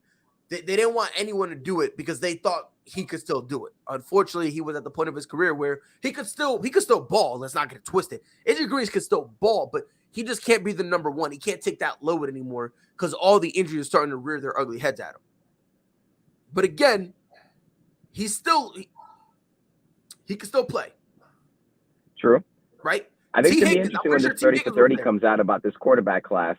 You said what? And like, you drafted this guy and this guy. I said, when this 30 for 30 comes out in like, 20 years from now, you guys drafted this guy and this guy instead of Tua. Well, and drafted Tua instead. Whoever got drafted, you had Joe Burrow. And that's what I want to see. Class, and they're going to be like, yeah, matter of fact, actually, if you drafted Tua, just right I hope they do it that for like a 10-second clip. I pray they do that 30 for 30. And when they do, they're only gonna have Tua for one scene, and he ain't gonna say where he gonna be sitting here. It's gonna be the Lombardi Trophy here, another one here, Super Bowl MVP in his back, and then just hanging from the top is gonna be all. If that happens, I personally will seek everybody out. But all the bad things I said about Tua, I will find him and apologize. If that's the case. I'll start with you first. I will write a handwritten letter to to every Miami Dolphin fan. A handwritten letter for every Miami Dolphin fan to apologize. Just so you know. All jokes aside. I just believe, I understand what you're saying about the 2-year quarterback. I get it. But I do also think we are in a position where we are spoiled. And what I mean by that is we see the Joe Burrows of the world, the Justin Herberts, the Patrick Mahomes, the Josh Allens, these guys who just have a phenomenal talent for football that the only thing they need to get accustomed to, damn, T got mad at me, but the only thing they need to get accustomed to is pride. What the hell? He said it was his internet. He said it was his internet. And so I'm just messing with you, T. If you're watching, Rob, I'll tell you what, though. You know what? Hey, and this is a common misconception on my part, and I will show my ignorance. But I will tell you that I didn't realize they have pretty good internet out there in Africa. I didn't think it was that good. I mean, he's in his car. He's got great internet service, and he was doing great. That's how. But that's my ignorance. When I think of Africa, I don't think of like great internet. I don't know why, but I just don't. No, like Africa, they're starting to make, in terms of technology, they're starting to make, progressions and whatnot. Oh, absolutely. But yeah, man, with the whole Tua thing though, I don't know, Pride. I think I need more of a sample. I need more of a sample size to make that decision. And you saying that, I have no problem with. I have no problem with you saying that whatsoever. I'm not gonna say, like, to say Zach Wilson is better than Tua. That's just blasphemous. That's just blasphemous. That's just blasphemous. It's all good, bro. It's all good. No worry, T. You feel me? But it was just the internet gods. Because hey, I just hope that when T does that, he's driving, that he's keeping at least one of the eyes on the road. But T, that's what happens, bro. When you have the nerve to say Zach Wilson was better, you were running on borrowed time.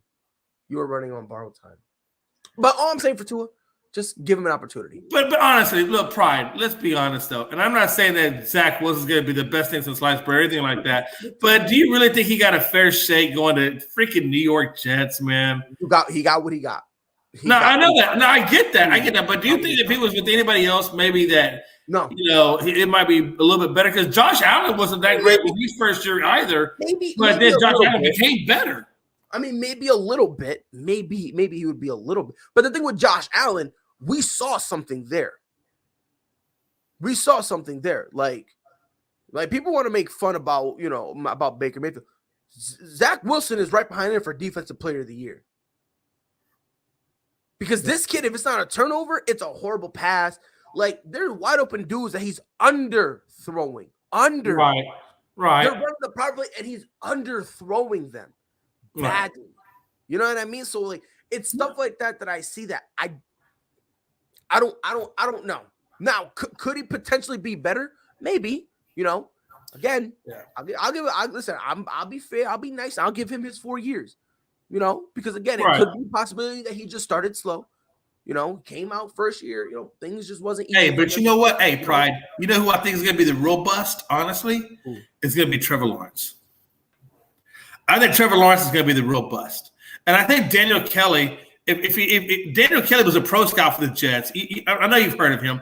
Yes. he came out and said in a draft analysis that Trevor Lawrence has a hard time with making good judgment calls when throwing the ball.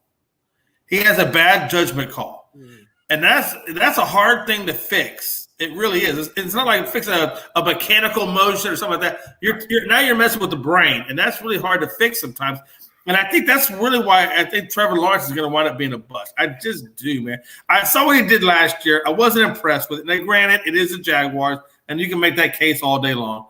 But I just feel like he's going to be a bust. Zach Wilson for the Jets. We got to give Trevor Lawrence a and that's what I'm saying. I feel like he's going to be a bust, and I hope he proves me wrong. I really do, because I like Trevor Lawrence when he played at Clemson. I mean, I like the guy. How can you not look? The guy's got the best set of hair I've ever seen. How do you not root for a guy that's got that good of a hairline? You know what I'm saying? So automatically, I'm rooting for him. I feel like when he takes it off, like he should just do this number when he takes his helmet off. It's just whatever. I will say this. I don't think he's going to be a bust. I'm not going to go that far. Okay. I'm not.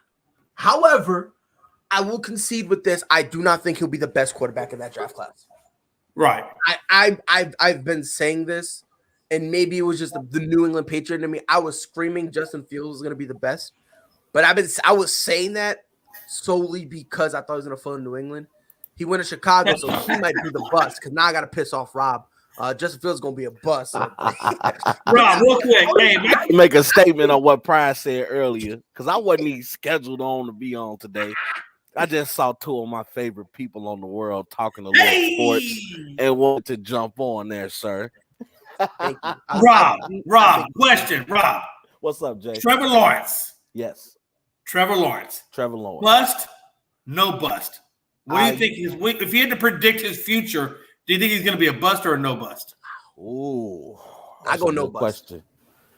That's a good question because he kind of gives me Johnny Manziel vibes. But okay, yeah. I'm gonna hear you out. But I want to give him a chance.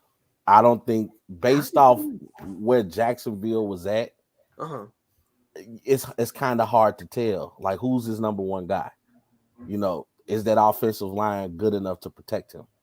It's a different game when you're playing in college. When you come to them leagues and them boys start touching you a little bit, that can change your perception. Pause.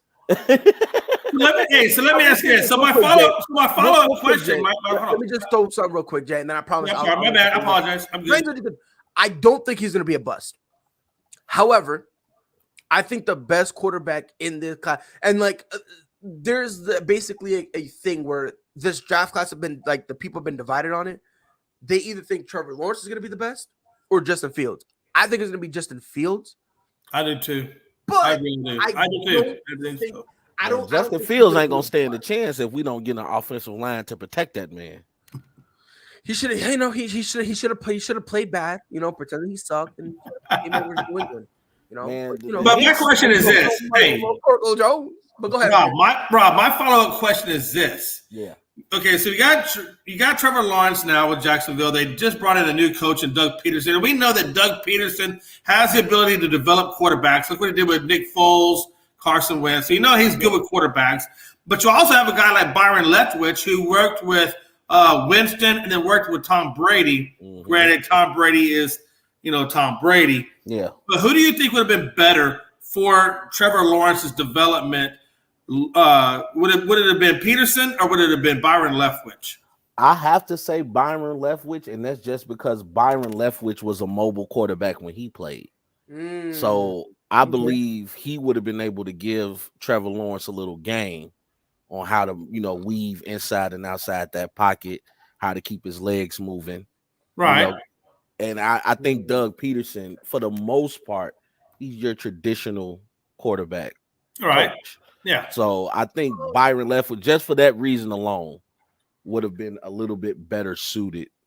So then it's fair to say that Jacksonville screwed the pooch by not giving Byron Leftwich his wishes and gotten rid of Balky, which, by the way, I think Balky, probably should have been gotten rid of a long time ago. But yeah. So am I allowed to answer that question? Yes, absolutely. I just wanted to make sure because I don't want to get It's yelled your at. show, Pride. We're just here to we're here for you. No, it's ours. All right. It is our show. You're just but you're the leader. You're the head honcho. You're the numero uno. If I'm the leader, I'm leading this. But in terms of just developing Trevor Lawrence, I get what they're saying. You guys are saying about Byron Leftwich, but let's not pretend that Dougie P ain't got no experience with mobile quarterbacks. Like and I understand people give credit to Frank, right? I get that, but let's not pretend Dougie P had no hand in that either. Let's not pretend that he didn't help make Carson Wentz an almost MVP. And I understand Tom Brady won it that year, but I've been consistent with this. If Carson Wentz does not get hurt, I think he wins it unanimously. I think he's the unanimous MVP. That's just me, because just the way he was playing, he was playing absolutely phenomenal football, and it wasn't even close. So I will say that. However, I think in terms of developing Trevor Lawrence, you can't go wrong with either or. I think you're in a position where as all you need is just give the kid consistency. Whoever's gonna be his head coach, make sure he stays there for the next 3-4 years. Yeah. If you do that, we'll be able to see. I like I said, I don't think this kid's gonna be a bust at all. I can't say if he's a bust, it's because of injuries. That's really it. You know what I mean? Like some of the intangibles he's got, I really do. You know, like he's brave. He really is. Like I've seen him throw an interception and he'll come back and guess what? He'll run the same play and throw it to the same person running the same route. And he'll dare to pick him off. He's like, probably last time. I promise you won't get me this time. Well, that's the reason he had 12 touchdowns and 17 interceptions, though. Hey, yo, but guess what? Free Trevor Lawrence. Now you gotta give him a chance. I mean, it's kind of hard, you know. I don't know. Young quarterback to come in and they telling you to change the face of this franchise.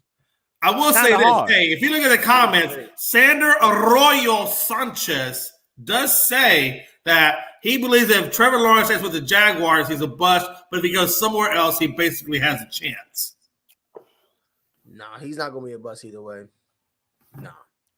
He won't be a but bust. when it comes to quarterbacks, it's kind of hard because it's like you notice when you have such a successful college year, they kind of come to the NFL and suck. Yeah. That's just because that's a mentality thing. Because what they do, they think the pros is going to be the easy. They think it's going to be easy, like it is in the league. Like Justin Fields, the game is so slow, got cleaned up.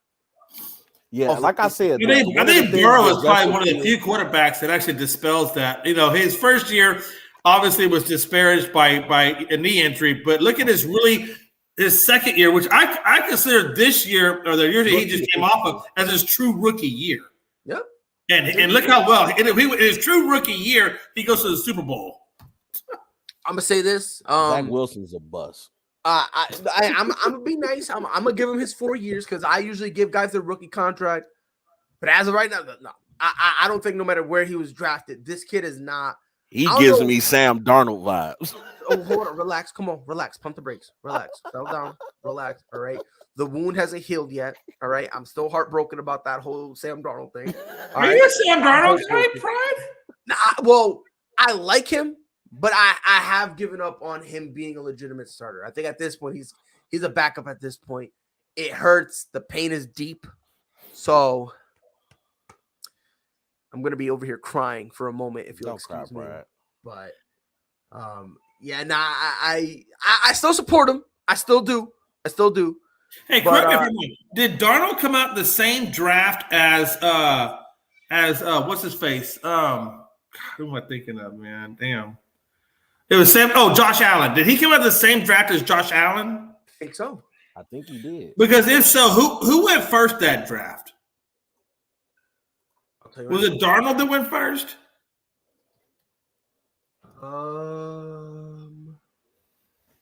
It was what, the 2018 draft.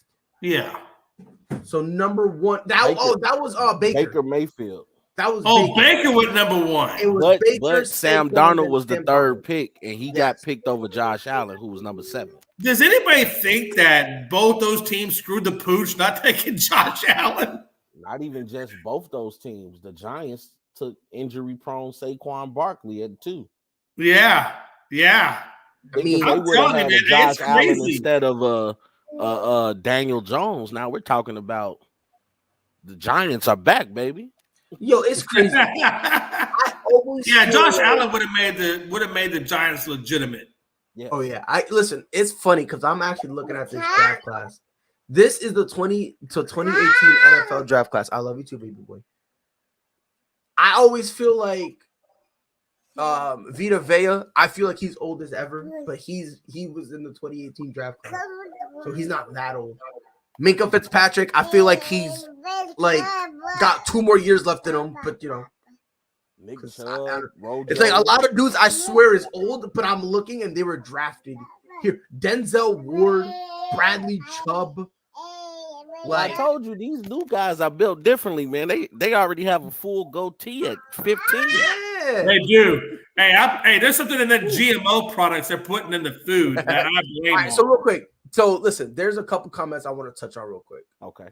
Someone said Trevor Lawrence is in the same situation Stafford was in when he was in Detroit. I'm assuming they mean the second half of his Detroit tenure when he had nothing. Because the first half, I mean, you come in, Megatron, Pettigrew, who's he had guys. I had to do the Transformer sound. I'm sorry. But yeah, in the second half, you can make that argument. Zach Wilson needs a veteran quarterback that can help mentor him and grow. I mean, and Jesus. You want to know what it is? Listen, I got a simple solution. It's one word, one action, one road, retire. Like this kid is just not good. I'm gonna tell you right now, if he gets an extension, on God, I'm declaring for the NFL draft. He said I can see someone like Lamar Jackson was in that class too. You said what? Oh yeah, Lamar Jackson was in that draft class, boy. He was drafted number 32. Oh wow. Yeah. Oh, they made some mistakes. I can see someone like Garoppolo. Lennon, the only thing I would say, if you're going to get a veteran, I wouldn't get a guy like Jimmy Garoppolo because Jimmy Garoppolo is still young enough where you could play him. You know what I mean? If you really want to do a vet, I mean, maybe a guy like I know they have him, Joe Flacco, maybe. A guy like Case Keenum. A guy like that. A guy who, I'm not playing. So I'll be more likely to do a backup role. But Jimmy, I don't know. I think Jimmy still wants. I think he's got some football left in him. So, good idea. Wrong name though. So I would go a couple more guys. You know what I mean? Ryan Fitzpatrick, because my guy's not doing nothing. He's just out there shirtless. I literally just said it. Great minds think alike. Yes, like Ryan Fitzpatrick. That would be a guy because Ryan is smart. I do like Fitz. That's my boy. I love Fitzy, baby. So I remember when Ryan Fitzpatrick first came to Buffalo. He was supposed to be like really great. He didn't do a bad job. He didn't do a bad job at all. He was always a journeyman type of guy. He never lived up to those expectations. He was always a journeyman. And then now he's a bridge gap quarterback. You said Baker is underrated. Just need more weapons to help him out. Listen, I am a Baker Mayfield fanboy. I love Baker. I loved him. I forgot who he was playing. They didn't shake his hand, and he went on the sideline. And he was grabbing his junk, and he was like, "Hey, yo, y'all know what to do." Ever since though, that was my quarterback. But oh my God, I will say this: I think at this point, Baker is who he is. I think they need to focus more on running the ball. Give him between 15 and 18 passing attempts at this point. You're going to have to start treating him like Jimmy G. And it hurts me to say that, but I think that's the route you're going to have to go with him. I feel bad for saying that. I think it's more like Mac Jones. He was drafted in the right system. Mac Jones is goated. I don't care what no one says. Michael McCorkle Jones. He is the best quarterback in this draft class. Justin He Fields was. is He trash. is. Yeah, he definitely was. Justin Fields is trash. Okay. Chicago is a horrible franchise, right? Right, boy. Dap me up. Dap me up if I'm right. All right. He handed me a toy, so that I'm gonna count that as dapping me up. So my son agrees. Chicago sucks. Yo.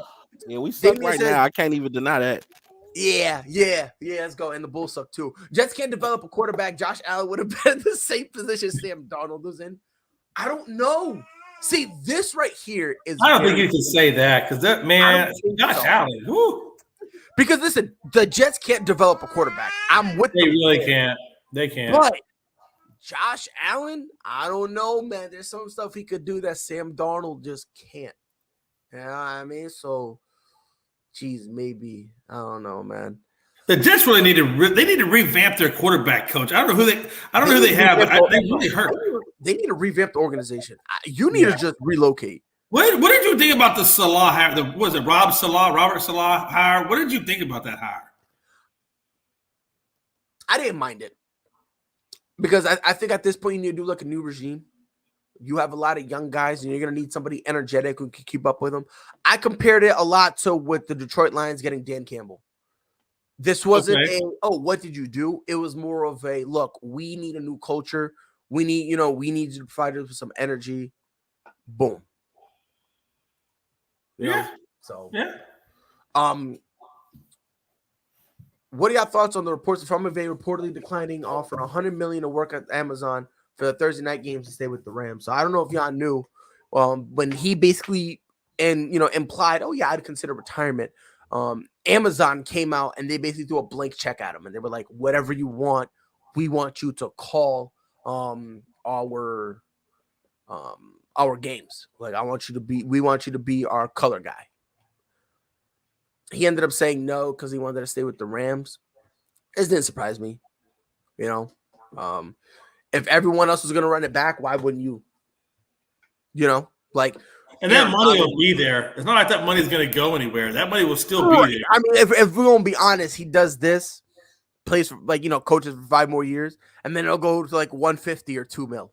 Mm-hmm. You know what I mean? So it's like, because when he retires, someone else is going to throw a blank check at him. Oh, yeah, absolutely. So you would be dumb not to try to run it back because you got a good squad to run it back with. Right. And not to mention, he's one of the most colorful coaches in the league right now. I mean, he's going to be always known for, running down the sideline when Deshaun Jackson caught that pass on the Buccaneers for the touchdown. You know what I'm saying? Like, I like. Yes, but do you think the loss of Weddle and the loss of Whitworth, I believe, I'm assuming he's retiring. I don't know if the word lineman. The offensive lineman is like 40 years old, but still plays pretty damn good.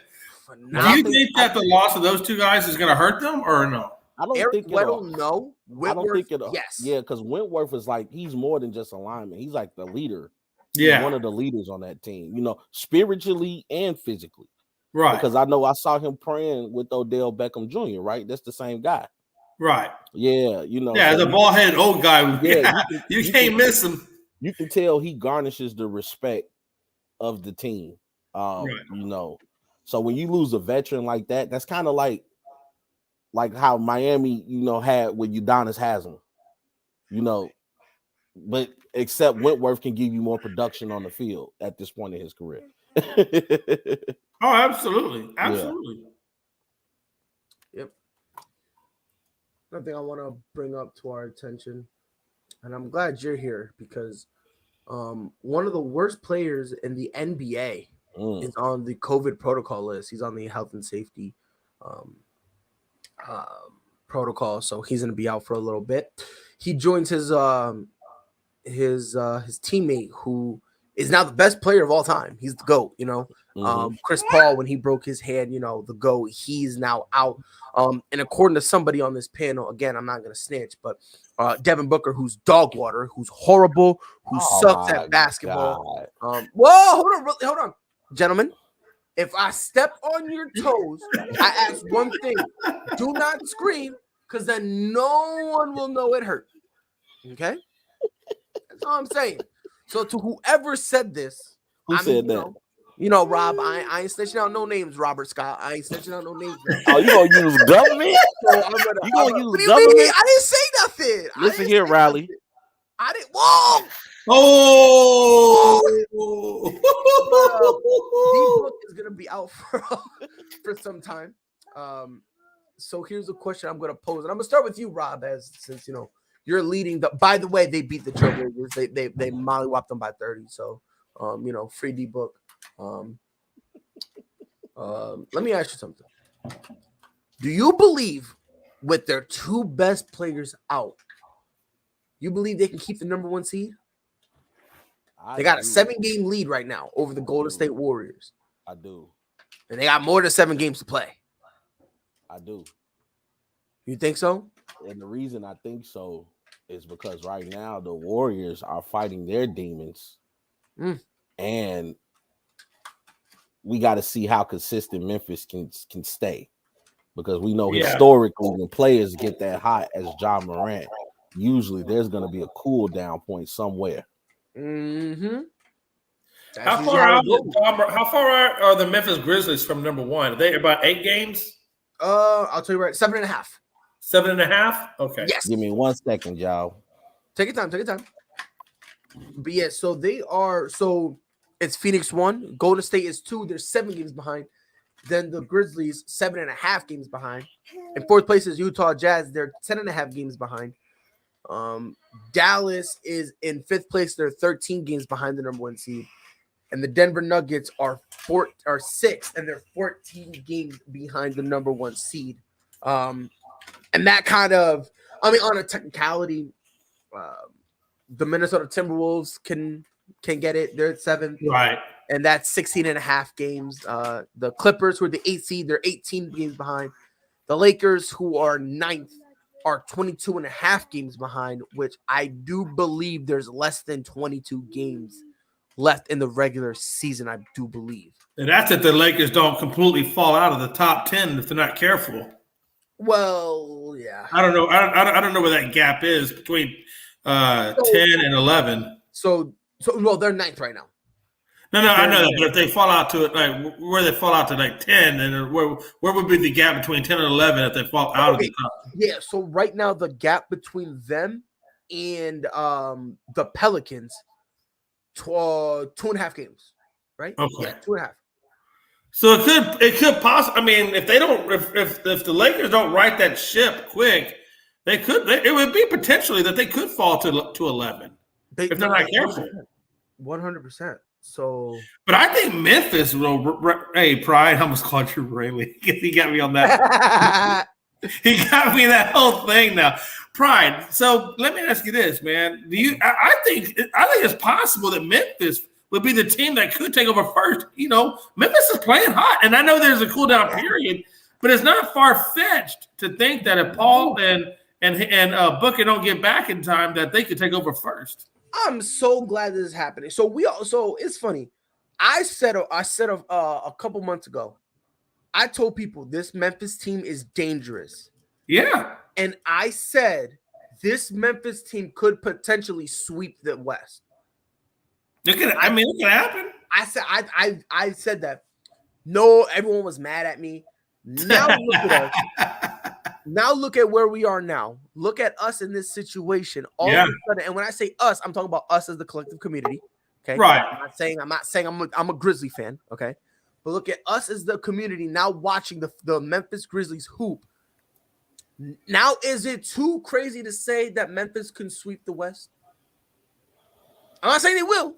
I don't think it's crazy to think that. I mean, I'll be honest with you. The top 3 teams in the West are so close together, and they're playing at a really high level that, I mean, anything is possible, quite honestly, and especially when you lose players. Like, for example, they lost Draymond Green, I believe, is hurt right now for Golden State. And then, of course, you got Booker and Paul out for Phoenix. That could easily open the door for Memphis to slide up. It's crazy. And like I mentioned, they doing all that without Dillon Brooks. And listen, I said all that, and people got mad at me. Now, lo and behold, here we are. All of a sudden, now people want to hop on the Memphis. Oh my God. It is crazy because I was saying this, and I'm not the biggest John Morant fan in the world. I'm not. I'm really not. But it's crazy. Oh wow, It his really birthday is 5 days it's before crazy. mine. Anthony Bray says, "Did you hear Westbrook wants to be traded next year?" Yes, I And- did hear that. It's no surprise. It None. is no surprise. None. And they trade him. And who would trade? He's Well- only got 1 year left. Who's going to trade him and bring on Westbrook? Again, $47 million he's owed. but here's the thing: I think there are a few teams that would. Yeah, like we spoke about. Yes, They're gonna want to have some pick. type of attraction. Yes, like you need no, but not even for attraction. Like I wouldn't be surprised if they pick up Russ and then just sit him down for the year and say, "Go home. We don't want you." If they go and get Russ, picks have to be attached. Yeah. To the, you know what I mean? Yeah. Like, And that's my point. But how many picks do the Lakers have left? I don't think they have much. They're only a few picks away from being the Clippers. They're only a few picks away from being the Clippers. And that's, Ladies but and you know what? gentlemen. No, but it's the truth. And that's why I don't think they make the trade. I don't think they pull off the trade. You see, ladies and gentlemen, Unless the Lakers are willing to absorb part of his contract. this what happens when everybody tries to follow the Rams philosophy. Sometimes putting it all on the line does not work in your favor. Hell no. It don't. No, you're right. No, but you're right, though. That's absolutely correct. Sometimes it don't work out. And one day, I think one day I will get an apology. One day. Because I told everyone, and matter of fact, I was wrong. I actually was wrong. I said Lakers will lose in the first round. Yeah. They're not even gonna make it. Turns out I believed more in the Lakers than other people believed in them. Let that sink in. And let me tell you something about going all in. Hey, Rob, going all in, it's okay if you do it like the Rams did it. The Rams did their the Rams did their due diligence. They really did. With Matt Stafford, they did their due diligence. The Lakers did not do their due diligence, Yes, I don't believe, completely on Russell Westbrook. I mean, honestly, if you look at the Lakers roster, it felt like they took a 12-year-old and said, if you were playing 2K, what team would you draft? No. You know what they did? You want to know what they did? What they do? This is what they did. They went to somebody who the last time they watched basketball was in 2016. And was like, all right, bet. Oh, Who you shit. want? Hey, you're right. No, you're be right. honest. Like the You're only right. the only people who were like, oh yeah, Russ would fit, are people who stopped watching basketball after he got his MVP. Absolutely. Now, I won't lie to you. Absolutely. That's it. When I saw the photo op and you saw all of them together, you did feel chills. You like, oh man, they got Dwight, they got Rondo, they got Russ. You felt them chills, but then after the photo was done, you kind of sank back into reality. But like they old though. No, but here's the thing, like, Well, they're old and they have no chemistry. That's even worse. At all. I don't know what's worse. Is it worse to be old or is it worse to have no chemistry? no chemistry. Yeah, You wonder no why? Because you know who was old? You know who was old? That 2011 team, the Mavs. But they Yeah. had chemistry, so they made it work. Yeah. They had Yeah. camaraderie. That's what they had. You feel me? And Like, they had The grit. Lakers got both. They're old and have no chemistry. They had grit. Man. Like you I was say, watching, yes. I was watching play-by-play again for the Pelicans Lakers game just because it was just so funny watching them get into it with the crowd.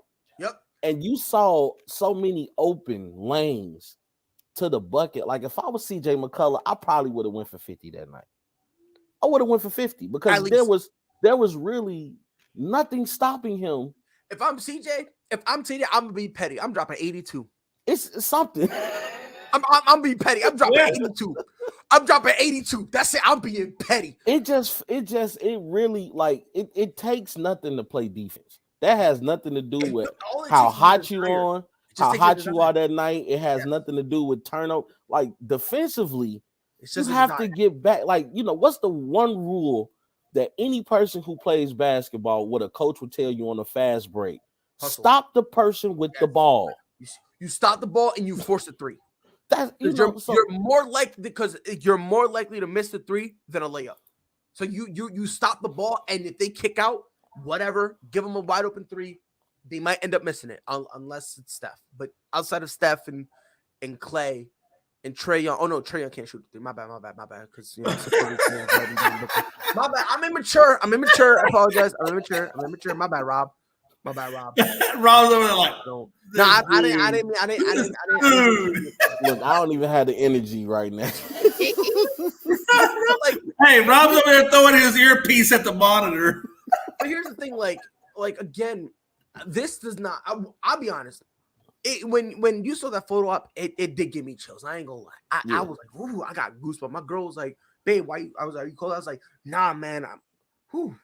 I got magic powers because they call me Mystic Mac because I predict these things. Like I was shivering because I was like, oh my god, I'm right. These mofos. Do you smell what the L's are cooking? Because that's all they've been serving up to the Lakers all year. Can you smell it? Can you smell what the Rock is cooking, bro? And I told these people, and I was telling people, look, Russ ain't gonna fit. He ain't gonna look good. Yeah. I'm telling people, and I told you, and I was like, look, how quickly we forget he was an MVP. I understand he was MVP. How long ago was that? Stop playing with yourself. He's been a journeyman since. Stop playing with yourself. Stop it. You need to relax. You need to pump the brakes. You need to stop acting like if you put him anywhere, it'll work. You need to relax. Nobody wanted to listen to me. I was just. I told people, look, man, Bron. And listen, I called it. I said LeBron's gonna have a phenomenal year. I called it, but I did say LeBron James will not.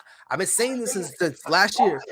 Bron, this year I expected him to put up numbers. I did not expect him to be able to carry a load anymore. Like he cannot carry a team to the promised land anymore. He can't do that anymore. This is the point where now other guys need to step up. Yeah. Right. And now you brought in Russ to be that guy to step up. But instead of stepping up, you want the man to step down because this is ridiculous, bro. My man is a detriment. My man is a walking, living detriment. Like it's horrible. And again, he's the biggest problem. But again, he's just one of the problems. He's just one of them. Yeah. Because that whole team, top to bottom, they just can't get on the court. You know, another big problem they got is AD. Yeah.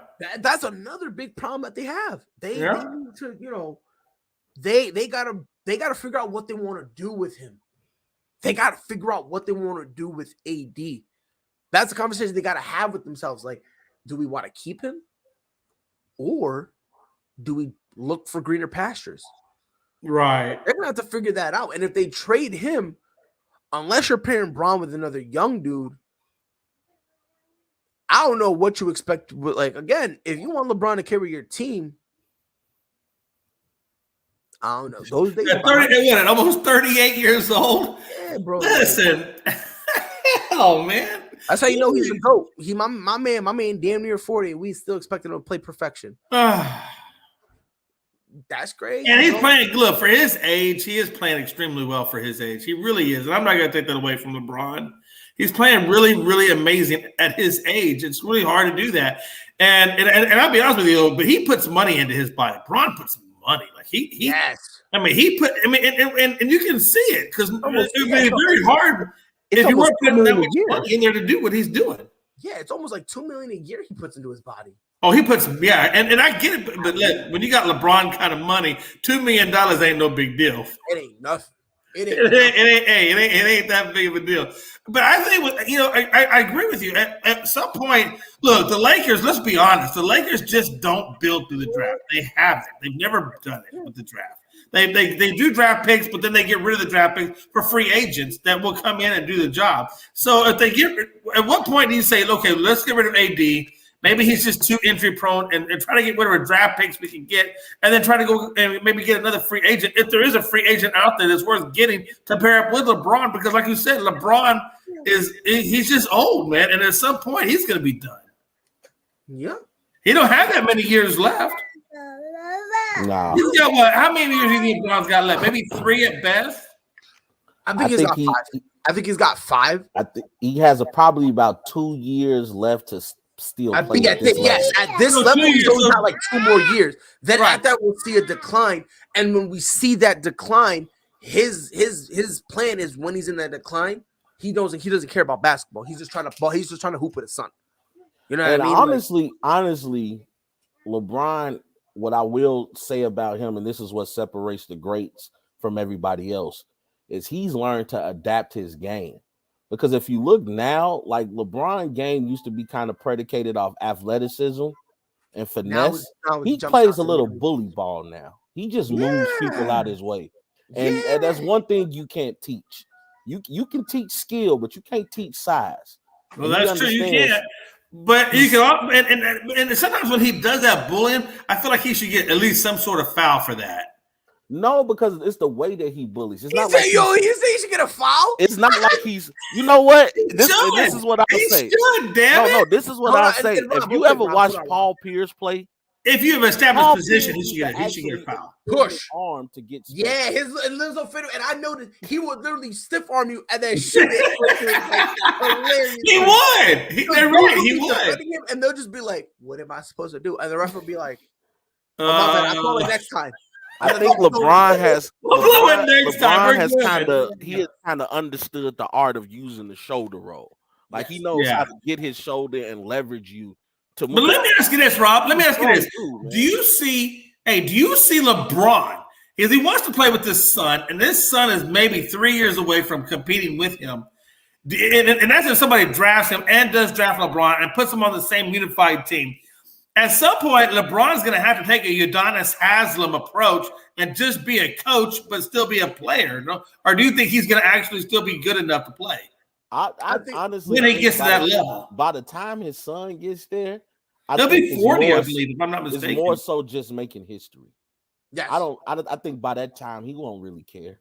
Right. Yeah. I mean, if he has to come off the bench, he'll do it because really he's going to do a one and done. He's going to play with his son and then he's gone. Yes. But let me ask you this, but does it hurt his legacy to stick around that long, knowing that he has no real true value to the team, other than just to say that I play with my son? And this is one thing I like to tell people because I hear that question a lot about other people. Right. His legacy is already written. He can't do anything to stop what he's already done. But you don't think that the thing is going to be, hey, man, he could have went out on top, but instead he hung around and took a bargain basement role? Nah, because he's going out on top. He's going out as one of the top 3 players to ever play the game, top 2, and most people eyes. I get it. I don't think so. I get what you're saying. I'm thinking 10 years down the road when the next big phenomenal person comes out and they're trying to compare him to LeBron. Well, he goes, LeBron, he could have went out on top, but instead he stuck around for that 1 year and he was just playing like a diminished role. I don't know. I'm just thinking of narratives that people would come up with about 10 years. You know who I can see using that narrative? Skip Bayless. Yeah, I can see that. No, for real. Absolutely. Skip Bayless got something for LeBron. I'm really nervous when LeBron really actually retires. What is Skip going to talk about? And I say that, but watch this, Rob. I said it to say this. Watch. I said it to say this. When Michael Jordan left the game and then he came back and played with the Wizards, people use the Wizards things against him in terms of the narrative of how good he really was, because they'll say, well, Bron came back for that, or Michael Jordan came back for that 2 years with the Wizards, but he was only averaging these kinds of points and this, that, and the other. And it almost like they're using it to diminish what he did in his prime years. No. And that's kind of what I'm saying about LeBron. Would they do the same thing to LeBron and use the garbage years that he did to stay and to be able to compete with his son? Will they use that in the same way against his narrative? That's a good question, but no, it's not. I'm about to dispel it real quick. Dispel it, please.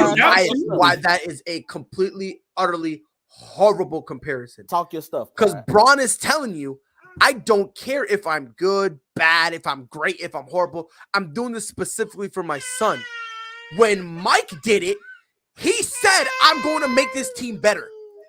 And he did make it better. Mike did make the team better. They weren't necessarily going to go to the championship. Pride. I get what you're saying.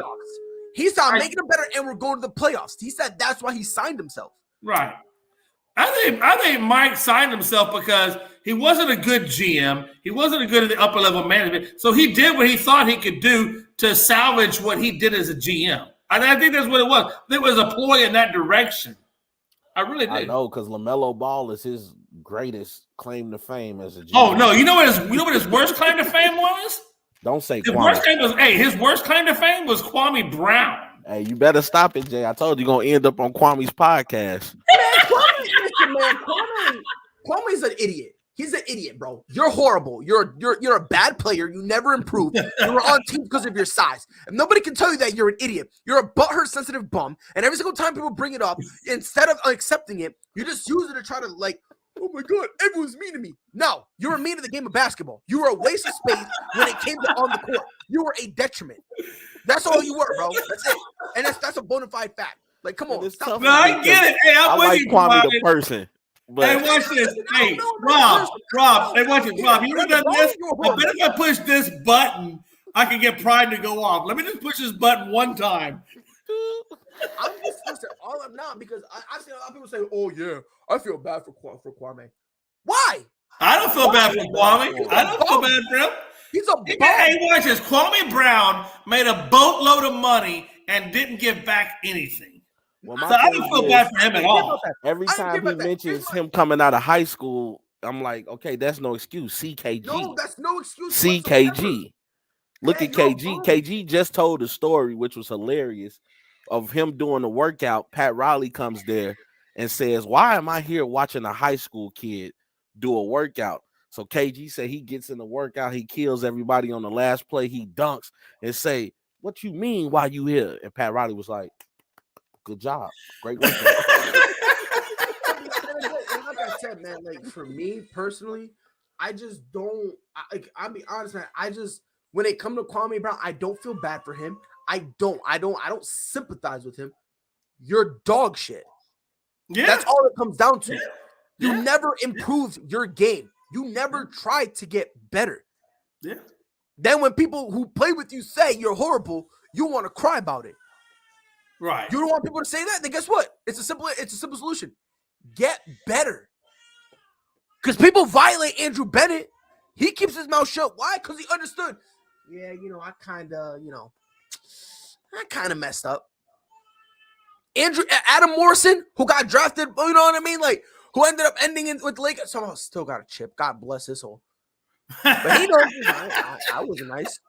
I was horrible. Yeah. Yeah. So it's like, at what point do we care about a guy like Kwame Brown, who had extreme expectations for him? The game was too hard. And instead of admitting it, goes, oh, well, everyone's just picking on me. No! You can't hoop. Me right here, right now, I am 250 right now. I'm 250. I'm out of shape, by the way. I'm out of shape. Like, I got 2 kids, and me getting up and walking to their room, I'm already out of breath and sweating. Okay, so I am no physical specimen. If I play a game of one-on-one with Kwame Brown, prime Kwame, 11-0. Easy. I'm smoking him. Smoke prime Kwame. Prime. Not this delusional crackhead we got now. Prime Kwame. He said prime Kwame Brown. I'm smoking him. He went from Pride Bayless to Pride A. Smith. I would destroy him. I would destroy Kwame Brown. He said, you said that Pride about Kwame because who does he sound like? Oh yeah, Ben Simmons. Again, this shows you have no idea what you're talking about because Ben Simmons can play. In any way, sense, or form compare Kwame Brown to Ben Simmons. Thank you. Hey, look, man. Damien, I salute you, man. I salute you, Damien. I salute you. He was a candidate for Defensive Player of the Year. Talk to him. Oh my God, bro. Like, Damien, you gotta watch the game, my guy. The only problem with Ben Simmons is that he doesn't have Rookie of the Year. He doesn't shoot, and he struggles with the free throw line. And I feel like if he solves his shot problem, I think that would automatically help. You know what though? But Pride, he can't even make a damn layup. I've seen Simmons miss layups, for crying out loud. At least get the damn layup. When was this? No, I've seen it a couple highlights they put on there. I've seen it where they had Simmons missing layups. I mean, everybody smokes a layup or two. But even that was his playoffs. What I'm saying is, even in the playoffs, the knock on Simmons was he was too scared to even do the layup. He would actually pass the ball off to somebody else. That was the narrative on him, and I remember hearing this. The narrative came because he was able to get a spin move. And he was pretty much at the rim. And the only person that was there was Trae Young. So instead of dunking the ball or laying up the ball, he Right. passes the ball to Matisse Thybulle, who misses the shot and then misses a free throw. Right. So that was the narrative. But what I'm saying is he was so close to the rim. Why didn't he just dunk the damn thing? Yeah, especially on Right. Trae Young. But which again, I understand. Not justifying that. He should have. And by the way, I'm not saying that Ben Simmons can't make a damn layup. I'm just saying he shies away from trying to do something. Okay, well, again, let's also be fair. He didn't do that until the playoff series with Atlanta. And do you think it's just because he lost confidence in himself? Do you think that's what happened? No, honestly, to me, what I think is happening is sometimes, like LeBron falls guilty to that too. In your head, especially as a point forward, you're thinking of making the right play. Right, every time. He just wasn't being aggressive. Right. I think and the aftermath of that messed with confidence. Right.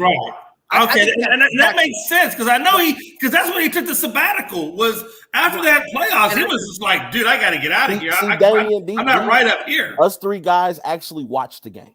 Right, and then, by the way, I'm about to put up another thing right now in a minute, but before we get there, what Ben Simmons did, you could make an argument was the right true point guard play, because in his mind, he goes, "If I go and he contests me, that's fine.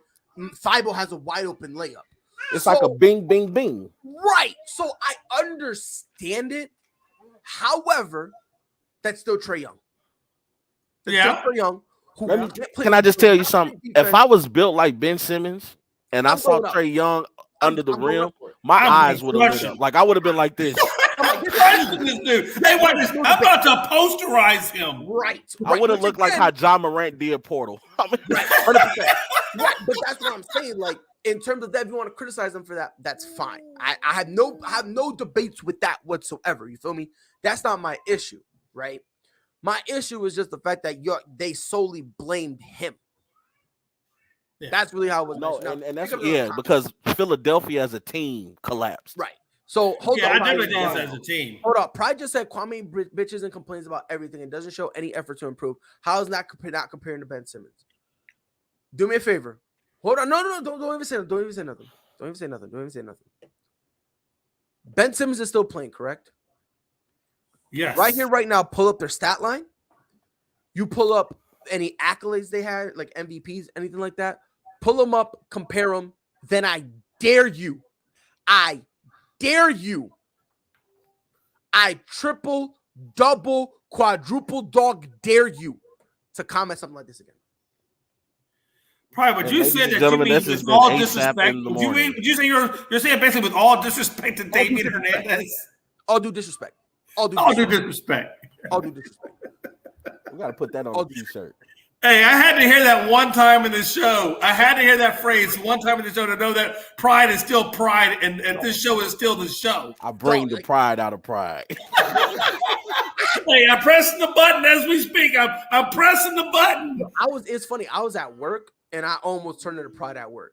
I almost did, bro. I almost did. A dude, like, I was ringing a dude up, and he was like, "Oh, well, this says it was this price," and I was like,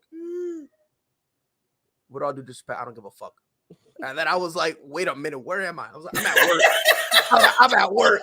I was like, "Hold on." He was like, with all due disrespect, I don't give a fuck. Dude looked at me, goes, "What?" I was like, "Yo, Jack, can you come over here real quick?" Oh, man. I was like, "Yo, can you bring him up? I gotta go take a break."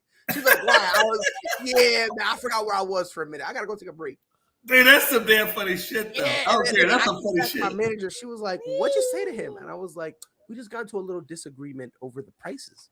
She was like, "I'll go look at the cameras." I was like, I said, "I don't give a fuck." I was like, "I'm sorry. Don't yell at me." Luckily, he's a dickhead, so I didn't get in trouble. So free pride. But yeah, like, look, look. There's no way you're gonna compare Ben Simmons to Kwame Brown because Kwame Brown came in a scrub. There's no ifs, ands, or buts about it. He came in as a scrub, played as a scrub, left as a scrub. There's no ifs or buts about it. Kwame Brown was not a good player. Ben Simmons is a good player. Done. That's it. And then, by the way, again, you're saying I get it, and then when you say but, immediately what you say after your but means absolutely nothing. Because even without a jump shot, guess what? Without a jump shot, Ben Simmons is still an all-star. He was making all-star teams. Yeah. He's been in conversation for Defensive Player of the Year. Do better. Stop it. Get some help. Do better. You got to do better. You have to. You know what I mean? Because by your logic, Shaq is also trash too, right? Because Shaq didn't develop a jump shot. He kind of just him doing the same thing. You want to know what the difference is? What Shaq did, he was good at it. They didn't call it Hack and Shaq for nothing. Come on, bro. It's been 8:07 in the morning. I got in on some good conversation. You said what? I got in on some good conversation, man. I appreciate you guys. Yeah, that's what we do, Rob. We're here for you. You believe that? When I said that we're here for you, you believe that, right? I believe it. Okay, as long as you believe that, I want you to know we're here for you. I saw y'all two on here. I was like, hey, let me try to sneak and jump on real quick. You see, I'm at the job site, but I'm like, I could spend 30 minutes of some good fun. Hey, hopefully it makes your day at work a little bit better. Facts, 100%. That's the goal. Oh, yeah, because after I get off with y'all, now it's time to focus. On behalf of Rob and Jim McLovin, we'll be back here. Well, these guys will. I'm taking a sabbatical. You know, I had a horrible performance today. So instead of addressing the media, I'm going to go home and kind of tuck my head under. He's going to do the Stone Cold. Said he wants to be an all-star that doesn't want to prove his skills to be a superstar. Kwame Brown couldn't even count the stars. So that's where the conversation ends. I don't even think Kwame Brown played in the rookie-sophomore game. No. Back then, when anybody could play in the rookie-sophomore game. Like, everybody was playing. You just had to be a rookie-sophomore. Hey, I like that one, Rob. That was a good one. Man. Yo, Rob, there were a few years they let third-year players sneak in on the sophomore team because they didn't have anybody. What are we doing now? Didn't that man play on for like 10 teams? Yeah, I think so. I think you're right. Not a single soul wanted him. Oh, he back. The boys will be back here tomorrow, 10 Eastern, 9 Central in the morning. Until then, y'all know what to do. Be safe. We go.